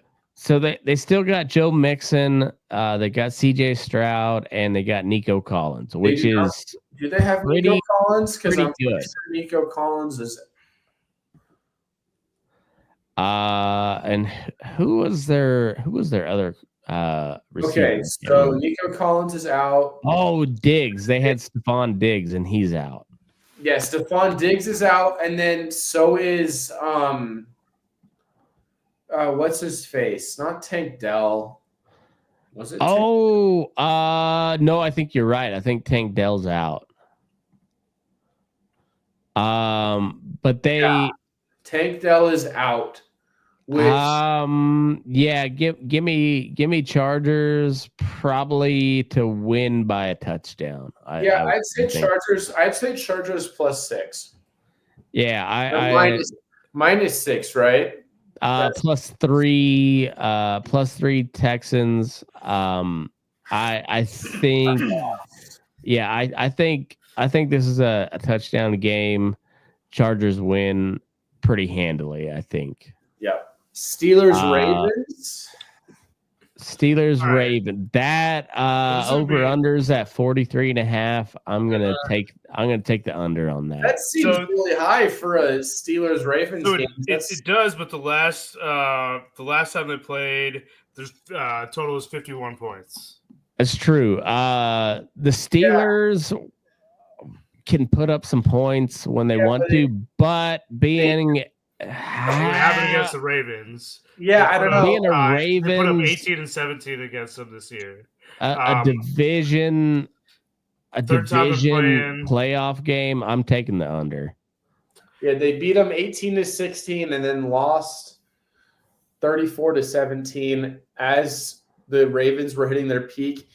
The Steelers hit their peak and kind of already. The Ravens still have not played their best football. No, I could see the Ravens losing this because that's what they do. Yes. I don't know. But I mean, I think the Ravens win this one. I think so too. But my gut says the Ravens win this one. Historically speaking, though, it's a classic place for them to lose by a field goal. Oh, this is an 18-16 game. I think so. Playing Steelers football. I think the Ravens pull it out. That +10 is just so enticing. It is. I'm going to take Steelers to cover all day. But is it the danger zone at quarterback right now? It could be. Tomlin ain't going to lose by 10 points in a playoff game.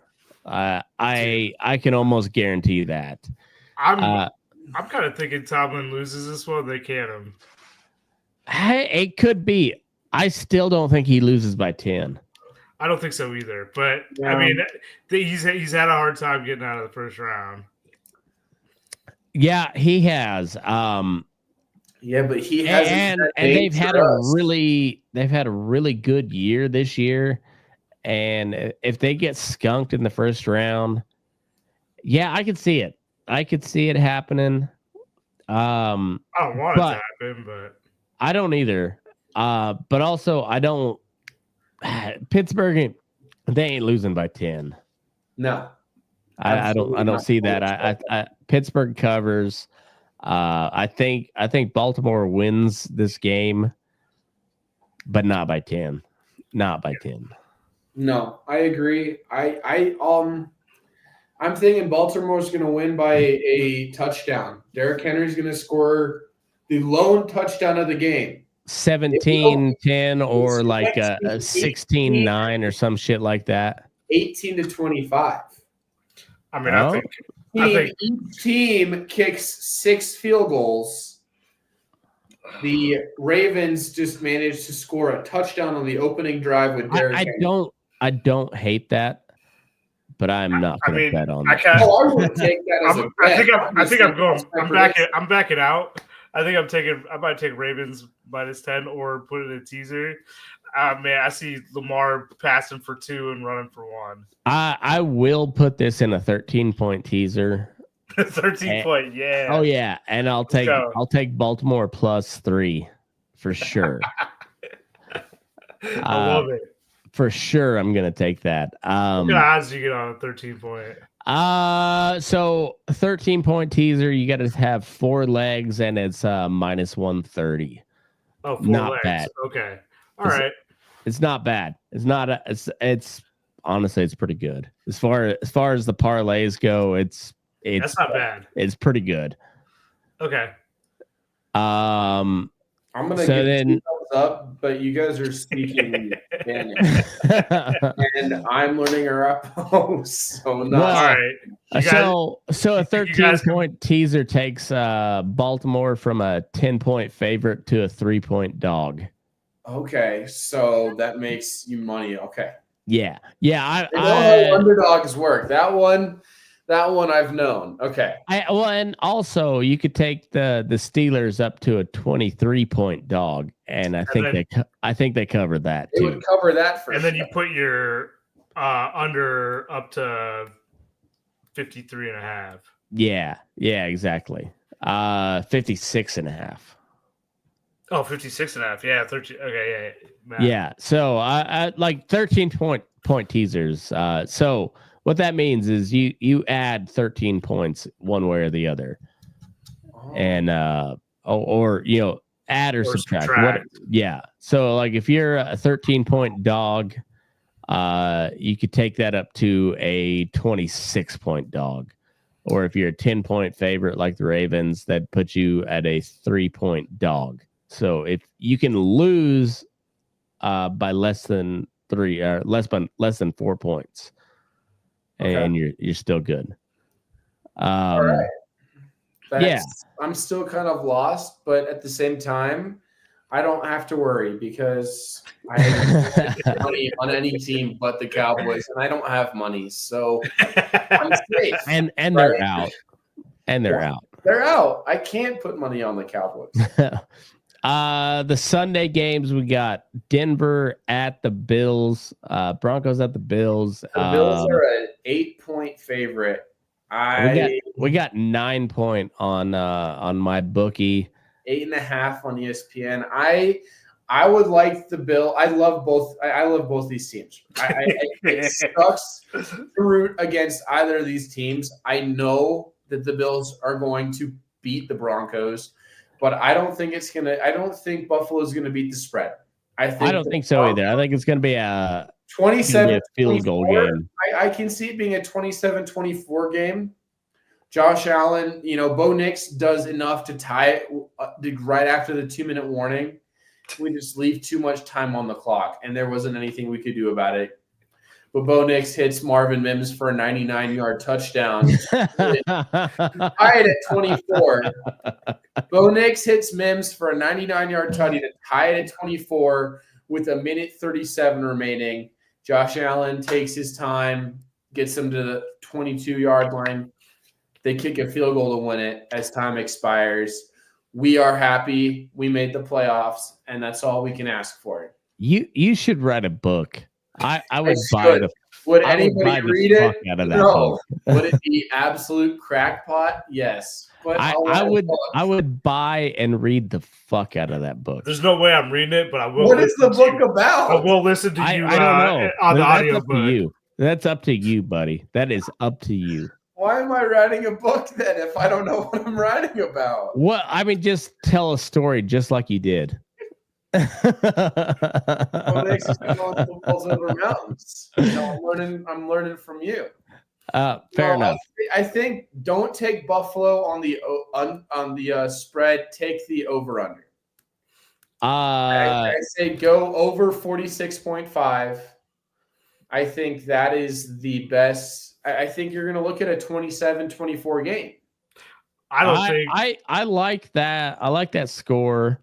Yeah, so I bet you do. yeah, I think they're gonna get blown out, man. I mean, could be. I would say maybe not blown out. I wouldn't say blown out, but I just don't think that the Broncos can keep up with the Bills' offense. I think the Bills are gonna win for sure. I don't think they're gonna win by 9. What about the Bengals? Would you have said the Broncos couldn't keep up with the Bengals this year? Because we did. We took them to OT. Offense, we didn't lose that game on offense. We lost it on defense. Yeah, that's because Judy was pissed. Judy's for the Browns. Browns. Damn, Bengals. It's right. Ohio. I don't know. No, but you mean Chase. And yes. Chase. But at the same time, we didn't. And actually, it was T. Higgins that killed us that game. T. Higgins was 3 touchdowns. Yeah. I thought it was that wasn't the Chase game where he had like 250 yards or something. Oh, I think he did, but Chase had 180 for 3 touchdowns. Oh, God. So Burrow was just dealing, dude. Yeah, T. Higgins had 130. Well, it's going to be like that, but the Bills can play defense. Yeah, pretty much. Yeah, no, the Broncos ain't winning that. I don't think they lose. I don't think they lose by 10. Down to the Broncos defense staying in it enough to allow Bo Nix to take it to tie the game. And then either we lose by 3 points or we lose by 7, but we won't win, but we will keep it within a score. I think you're 100% right there. I think the Broncos defense keeps them in it, but the Bo Nix will throw a pick somewhere that's going to come back to bite him. They're either going to get 3 points or a score out of it that we're going to need back. Yeah, there's going to be a turnover somewhere, and I don't know if it'll be Nix though. It may not be Nix. It might be. I would say that it might be a fumble from Jaleel McLaughlin or Javonte Williams or something like that. Yeah, Javonte Williams. I love him too much to put that evil on him. But yeah, it might be a Javonte Williams. A fumble just on an easy 2nd and 4. It's gonna be it's gonna be something like that. I think go just too far. They punch it out. They make a fundamental mistake, and they're going to take advantage. No, I like that score, though, 27-24. It's going to be Buffalo driving down with, kick a field goal with 10 seconds left or whatever. Buffalo's not going to look like a bad team. The Broncos are going to look like a good team that took them that far. That's probably true. And then we got the Packers Eagles. I want to take the Packers so bad. Dude, I'm not even taking the Packers. Packers +5. I ain't doing it. That's my thought. The Philly is running on one of the hottest stretches. Saquon Barkley's gonna rush for 150 yards. Probably have another 60 yards receiving. Yeah. I mean, Jacobs might go off too, but I just don't think that Jacobs is amazing. I think Jordan Love will have a good game. I don't think there's any way they keep up. I don't think so either. But they're going to keep up collegiate on a college level. Matt and I have been talking how there's a difference between a close NFL game and a close college game. This is going to keep it within 2 scores, like a 10-point game, college game in like college standards. It'll be like 28-38 or something similar. 24 to 38. I don't see the Eagles pulling away that much, but I see them making that they're pulling away enough. It's gonna look like it's a touchdown plus. Yeah. It's gonna look like a beat down NFL standards, but when you look at the teams, I don't think it's gonna be that. I think it's gonna be a close game. But the score won't necessarily say that. I think Philly runs away at the end, but it's going to be a closer game than the score says. Yeah, I mean, I bet it's pretty close, but like Philly's going to have the last 2 scores. Jordan Love being hurt, I wouldn't be surprised if 8 minutes left in the fourth quarter, he goes down on a hard sack, and he can't come back in, and Malik Willis just can't finish the drive, and Philly just. I mean, I hope it doesn't go out like that. I hope that's the worst. I will. With the Packers' luck this year, I can see that happening. I'd rather them get blown out than lose on it because someone's injured. If Saquon gets hurt, it'll be a close game with the Packers winning by a field goal or 3 or 4 points. It's a game changer. It's like, oh, yeah, you said. But if Saquon's healthy the whole time, yeah, it'll be Philly by a touchdown. Yeah. All right. And then we got Washington at Tampa. Washington's a better record. I like Washington here a lot. I do too. Washington +3. I love Baker Mayfield. I wish he was on the Broncos. If we had Baker, we wouldn't need Bo Nix. But then who's throwing footballs over mountains? Baker Mayfield. He's baking weed brownies. I like the Baker Mayfield magic, but it ran out. I do like this spread though. I'd flip it. Yeah, I like the spread. I'd say Commanders by 3. I think so too. Take Washington +3. I think Washington wins that game. So we got +136 money line. I like that a lot. Money line 136 is a good deal. Yeah, I like that. And then the last game of the first round, we got Vikings at the Rams. We got Rams Rams +1, so 1 point favorite. Basically a pick'em game. That's crazy. I guess people really took put a lot of stock into the Vikings last week. I think so. They finished the season strong. Until last week. Yeah, but like they're a 14-3 team. Yeah, I mean, I don't know. I hate the Vikings. And 2 of their losses came to the best team in the NFC. Yeah. That's true, but you're supposed to win one of those games. Yeah, they did get beat down, but I assume that means that they're. It just sucks. I mean, I'm looking at a Rams team who has really fought to get to this spot. I mean, they have suffered from injuries all year with Cooper Kupp, Puka Nacua, and just kind of not quite being there. They fought to get to this position, same as the Buccaneers. Yeah, but like the Vikings just kind of like the Vikings are going to smoke. They didn't even try, and they're there. No, the Vikings got a bridge quarterback who turned out to be as good as he was drafted to be.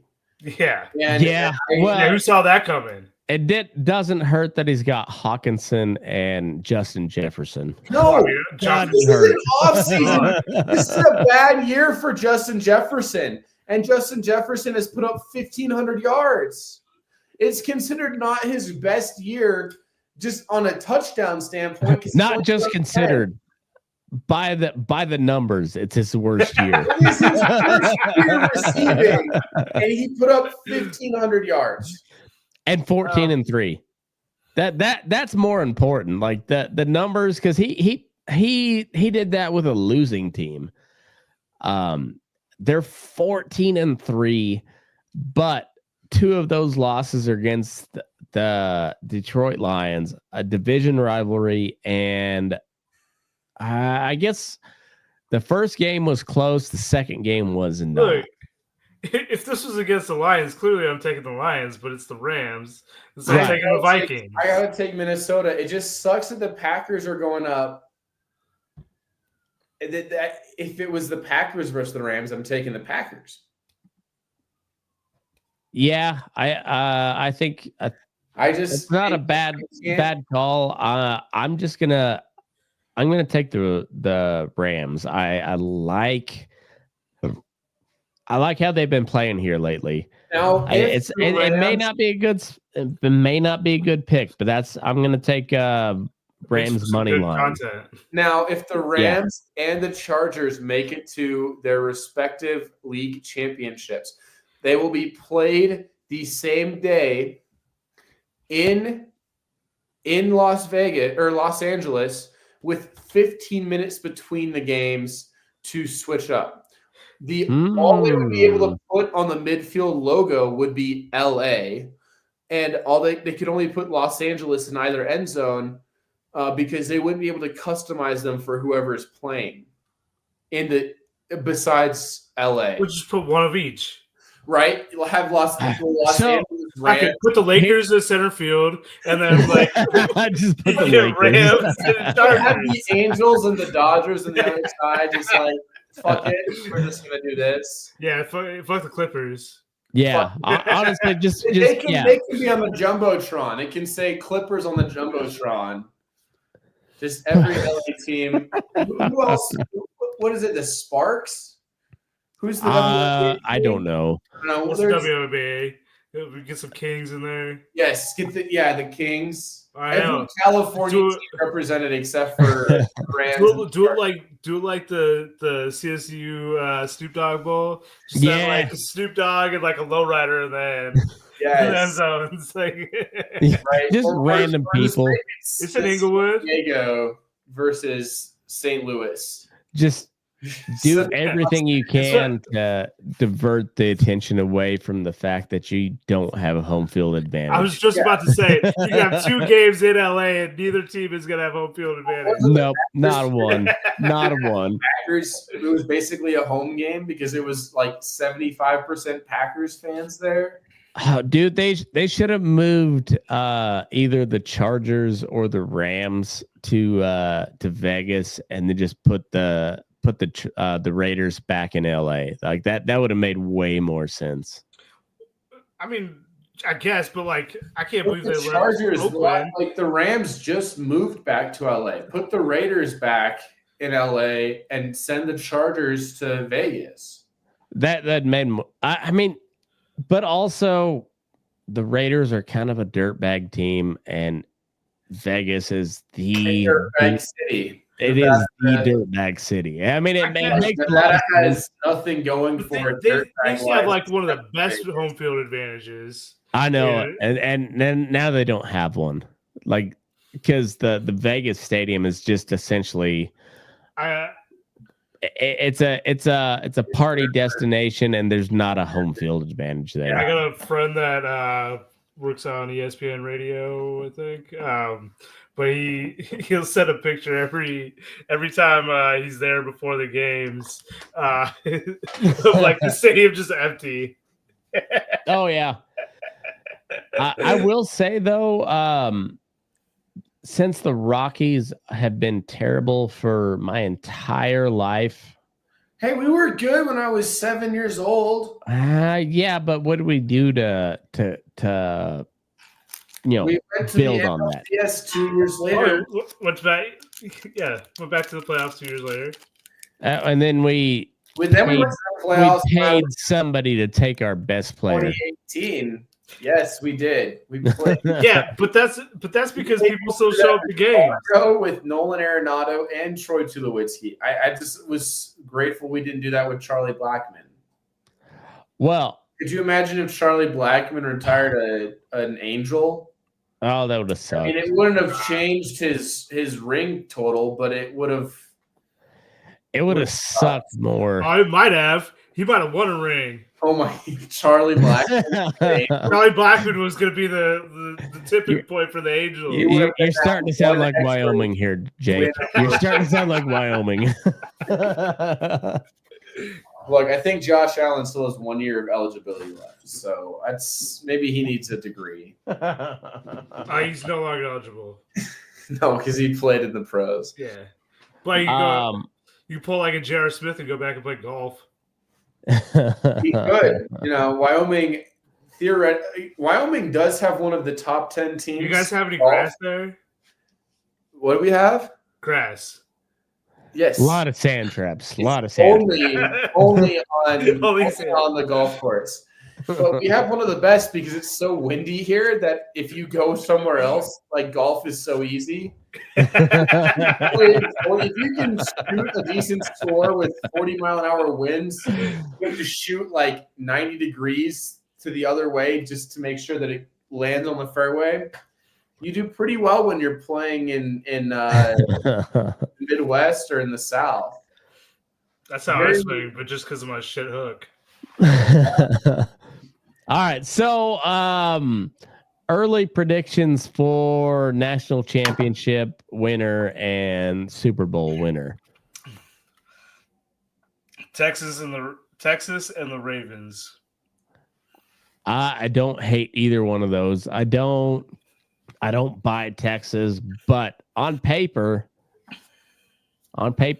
yeah, they should win. They should win. Just hopeful then. Ravens, yeah, I like the Ravens. They're Lamar Jackson, Derrick Henry. That's Travis Henry. Travis Henry. We're going back. He's got almost as many kids as Derrick Henry has touchdowns this year. This year. Nice. Yeah, I mean, Lions are like a solid pick too, but I'm rooting for the Lions. I don't think it happens. They got too many injuries. If they were healthy, fuck, dude. It's gonna be the worst place to live if they win. and for that part, I want it to happen. I want the Tigers to almost make it, but the Lions to go ahead and push over the top. So you're just miserable the whole time. Yeah. Only because I love you, though. Only because I love you. Thanks. Oh well, and you're in such a unique situation where like I know you kind of want to root for the Lions, but you're a Packer man. You can't. Oh yeah, I know. I just can't. I can't. You can't. I understand. However, that's how I feel with the Vikings. I'd rather root for the Lions than root for the Vikings. So I want the Lions to win. I want the Packers to win, but I want the Vikings to lose. Fair enough. I want both to lose.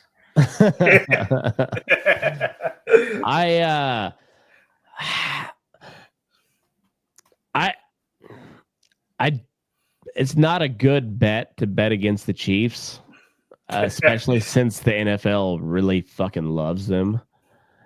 But I'm gonna go Bills, Lions, Super Bowl, and I'm gonna go Bills to win.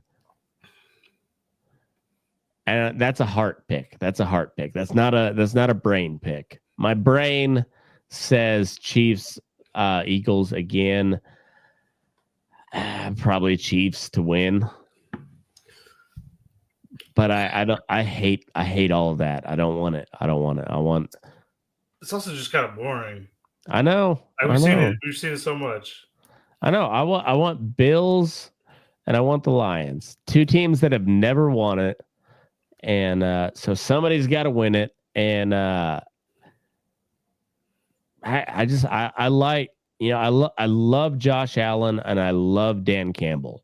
So one of those two. That's who I want to win. One of those two. I don't care who.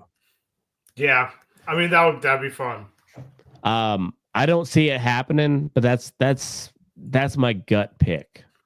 My brain pick is Eagles, Chiefs, with the Chiefs winning a three-peat.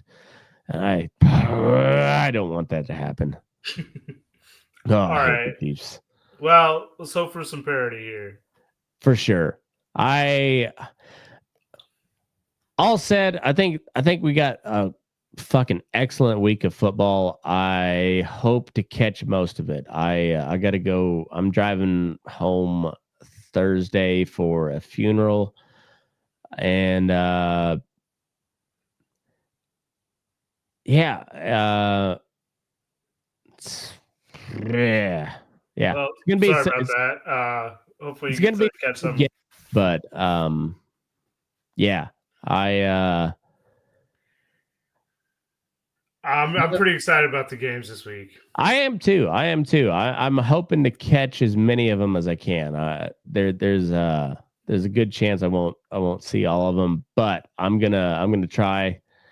And but I like the picks all the way around. It's come down to the playoffs. Turns out the playoff system actually works. So the college football playoff needs a little work on the seeding system, but it's the first year, right? I have no real issues. Terrible.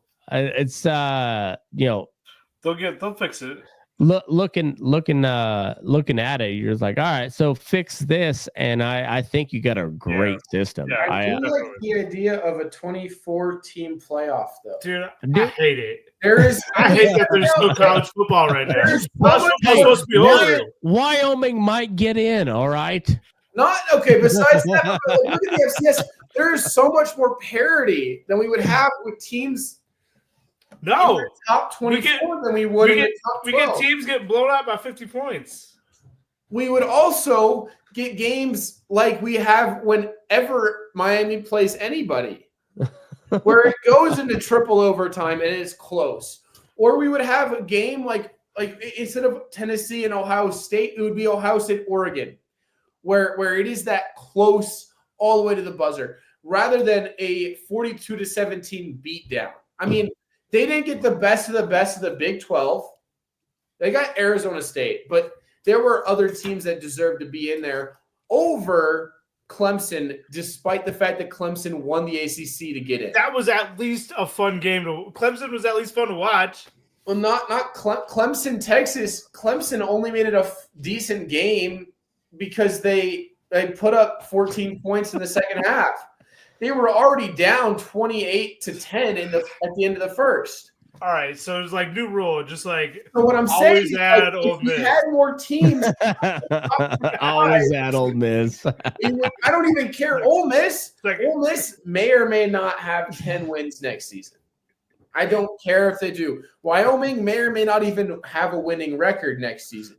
But what I'm saying is that we would have more parity if there was a bigger playoff. I completely disagree because of NIL. But now, it falls off. I would like to argue NIL has helped smaller schools more than it has helped big schools. And I don't count Colorado as a big school. I'm talking. Well, they're not. They were in '89, but they're not now. But I mean, like you say that now, but like Phil Knight just said that. From 2024. Phil Knight just said Oregon has an unlimited budget next year. And how many? Because he wants to see a national championship before he croaks.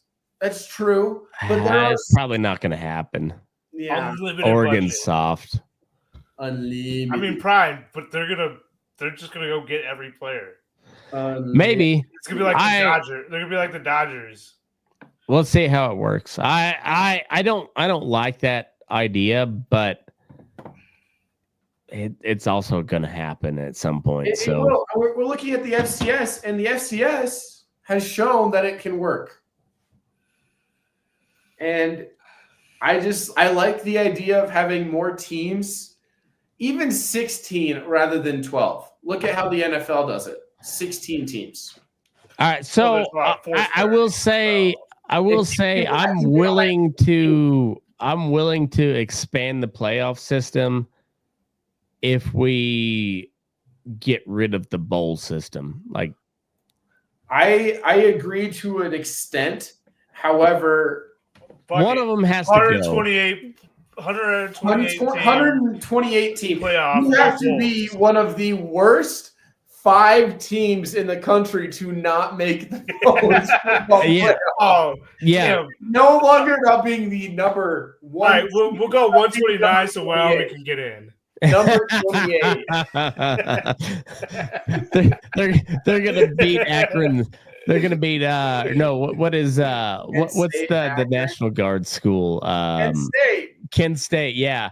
They'll beat Kent State to get in for the last spot. Akron goes 2-11 or 2-10 to make the final seed of the college football playoff. They played in 2 games this season in order to make it work, but it works. Well, I will say, like it kind of ended how we thought it was going to. You got Big Ten teams, Notre Dame, who just joined a fucking keeps there. Yeah, just joined a fucking conference. God damn it.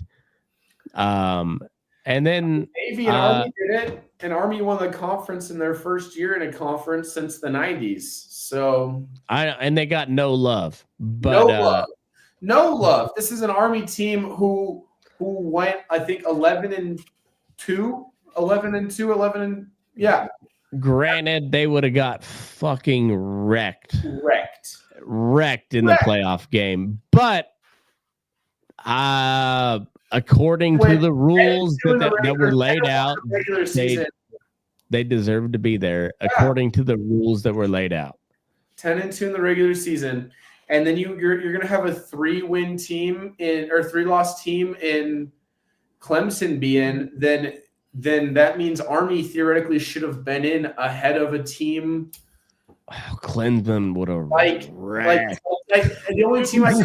This is what I don't want to see. I don't want to watch like Army get blown up by 50 points in January. It's a fair point. It's just boring. I want to see some good football. But we have the nuclear option. You want to beat us by 50 points in the playoffs? I think the nuclear option should just be Bama versus Notre Dame. If there's no other clear consensus, Bama, Notre Dame. The nuclear option is Wyoming versus Ole Miss. What? Just rerun the border war. Let's go. Run it back. Y'all are shitting on me. I wasn't even arguing to include Ole Miss. I just thought Ole Miss was a better option than all right. But Ole Miss. If we're going that way, let's go. But if it was LSU. Like, someone got missed, but I'm not going to say who it was. I would have said LSU. I would have said South Carolina even. I would have put South Carolina in over Alabama. Come on. Just happened to have state. Looking back on it, though, South Carolina and Georgia. Didn't they get embarrassed, though? By LSU, and they got their ass whooped by Florida, and they got their butt kicked by, I don't even fucking remember who else. I'm not a Big Ten fan at all. Like, I'm more of a SEC guy, but Big Ten, they've shown up so far. They've shown up. Well, outside of Indiana. Oregon. Oh, Oregon. Well, but they played another Big Ten team, so fine. Yeah. All right. All that being said, we got some really good football. Next week's gonna be fun. I'll be back for next week. So okay, cool. I got a quick thing. Okay. All right, baseball. Oh, I know there's a ton of moves. Let's go baseball. I know we're already 2 hours in, but let's go. I'm gonna keep it really quick. I'm keeping it really short. All right, there's a bunch of moves. Not anything like too big since we talked. Like I think the really big ones we got. Juan Soto. Yeah, we talked about Juan Soto. Way too big. Doesn't make sense. We're trying to keep this short. I know. I said my piece. Way too big doesn't make sense. All right. So Flux got traded to Cincinnati, which I thought was kind of interesting. He's been really good for Dodgers. Yeah. I'm predicting Bregman 3 years, $95 million or $96 million signed tomorrow for the Tigers. Oh, I feel it. I feel Bregman to the top. That'd be a good move. That'd be a good pickup. The Rockies are still. I mean, they had there was some smoke that maybe they'd get that Japanese dude. I don't see it happening. Sasaki? Yeah. So he has to sign by the 18th. So when you get posted from a international league, you have so many there's a time limit. Oh, okay. So he has to sign by the 18th. I think 18th, maybe 14th, but it's coming up. The other big one was Hye-Seon Kim, who's one of the best players in KBO. I just learned this last week. Not related to Hye-Seon Kim. Yeah. Well, I mean, they all look the same. Doesn't matter. The name is like so close. Not this, but they also play the same. They play the same position. Whatever. I mean, side with the Dodgers. They're essentially the same. They're the same person. We said it here first. They're the same person. But yeah, I can't believe that the Dodgers got him, so I'm pissed. Yeah. But I think that means that there's no way that they get Sasaki because they burn too much of their. At some point, they got to run out of money, don't they? Well, there's an actual limit to the international pool, and so they'll get outbid by everyone. Okay, fair enough. Yeah, but the Dodgers are going to be really fucking good for a while. So the Tigers technically have, I think, tied for the most international pool money. So they could go out and get him, but I don't Sasaki, but I don't think they will. Well, Tigers are set up pretty good. Like from what I understand, like they've got some money to spend. They got a ton of money to spend. They're like 28th in the league in payroll. They also didn't lose anyone. Right. Yeah, so they got rid of Flaherty when the time was right. They got the most they could have got out of Flaherty, and now Flaherty want to bring him back. No, I want to bring him back. They could probably get him cheap too, because from what I understand, he was holding out for big money, and it's not coming. If he would have performed in the playoffs. The playoffs hurt him, but he had like a 3 ERA on the year. Like this is a good year. True, but his playoff appearances were not good. He got blown up. He had I wouldn't say he was terrible all the way around. He had had 3 bad innings. Excellent start and then got blown up. Yeah, but what you remember is he got blown up. Yeah. Yeah. And doesn't hurt that they won in spite of that. But yeah, he all that to be said, like the Tigers came out pretty good on that. They sold him at peak value, and now he's like he'll get signed. He'll get signed, but he's probably not getting the money he was hoping when they traded him. Yeah, definitely. And then the last part of it, I did a little bit of research, trying to start putting something together for the Hall of Fame. So we got to line that up. Fuck yeah, yes. It's coming up soon, so we got to schedule something for sure. I will. Probably Aaron's going to be the only one that joins us on that. But yes, I think my friend Nick would come on. All right, well, invite him. We'll do it. All right. We'll do it. Because I'm really excited about that. Mostly because I heard some people like David Wright should definitely be in. I'm like, I don't think so, but this is fun. I don't think so either. Make your argument. He could get in. That's the thing. Is like I could see him getting in, and he shouldn't be. But there's players. If David Wright get in and they leave A-Rod out, man, I'm gonna be pissed. David Wright deserves to be in the Mets Hall of Fame. Absolutely, the Mets for sure. We're talking about the real Hall of Fame. I know he doesn't, but the argument that it's getting to the point where they're letting everybody's arguing. Oh, we have to let this guy in because he was so good for our team. I'm sorry. No, we don't. No, we don't. No, No, we don't. So I brought this up with David Wright in particular. I was like, all right, so let's put him against Chipper Jones. And I was like, maybe that's an unfair comparison. But no, it's not. It's the fucking Hall of Fame, and Chipper Jones is a Hall of Fame third baseman. So put the numbers up. Okay. He David Wright didn't bat lefty. Fair enough. What did he do right-handed? Not as good as Chipper Jones, and Chipper Jones is in the just like let's not get emotional about this. Well, let's people get numbers against numbers. People remember like the 5 really good years that David Wright had, and then forget the other 10 that he was played. Like he was either injured or he was like a Chris Bryant. Yeah, he was Chris Bryant before Chris Bryant. Yeah, not the you got to be a Hall of Famer. You got to have an entire career. Dude, they were showing maybe this is a good cap off. But like Ricky Henderson, when he I think it was the 89 year, he had more steals than any other team in the American League.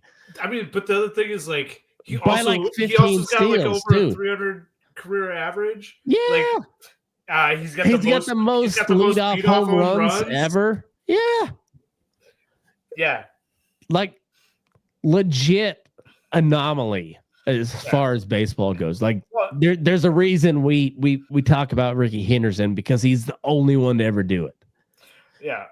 And if we go back to David Wright, like tons of people have done that. Like Nolan's already has a better David Wright was a great third baseman. He's not a Hall of Fame third baseman. Yeah, sorry about it. I mean, like Bregman almost has like as good of a career so far. Bregman has a career because Bregman has the rings to back it up. I don't know if I always count that.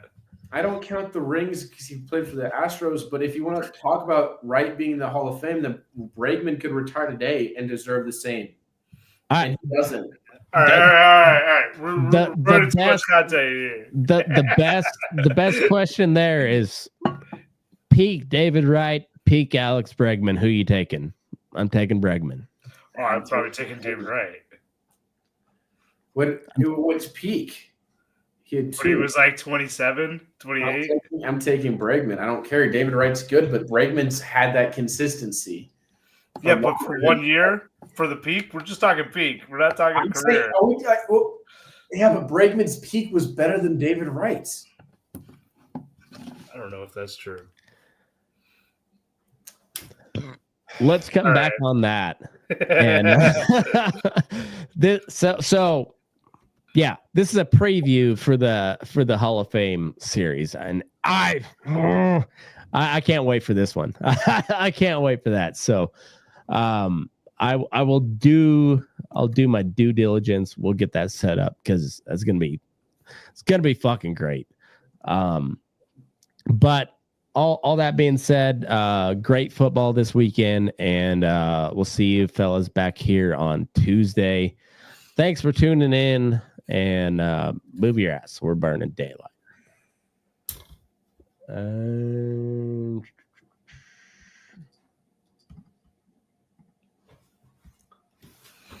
There we go.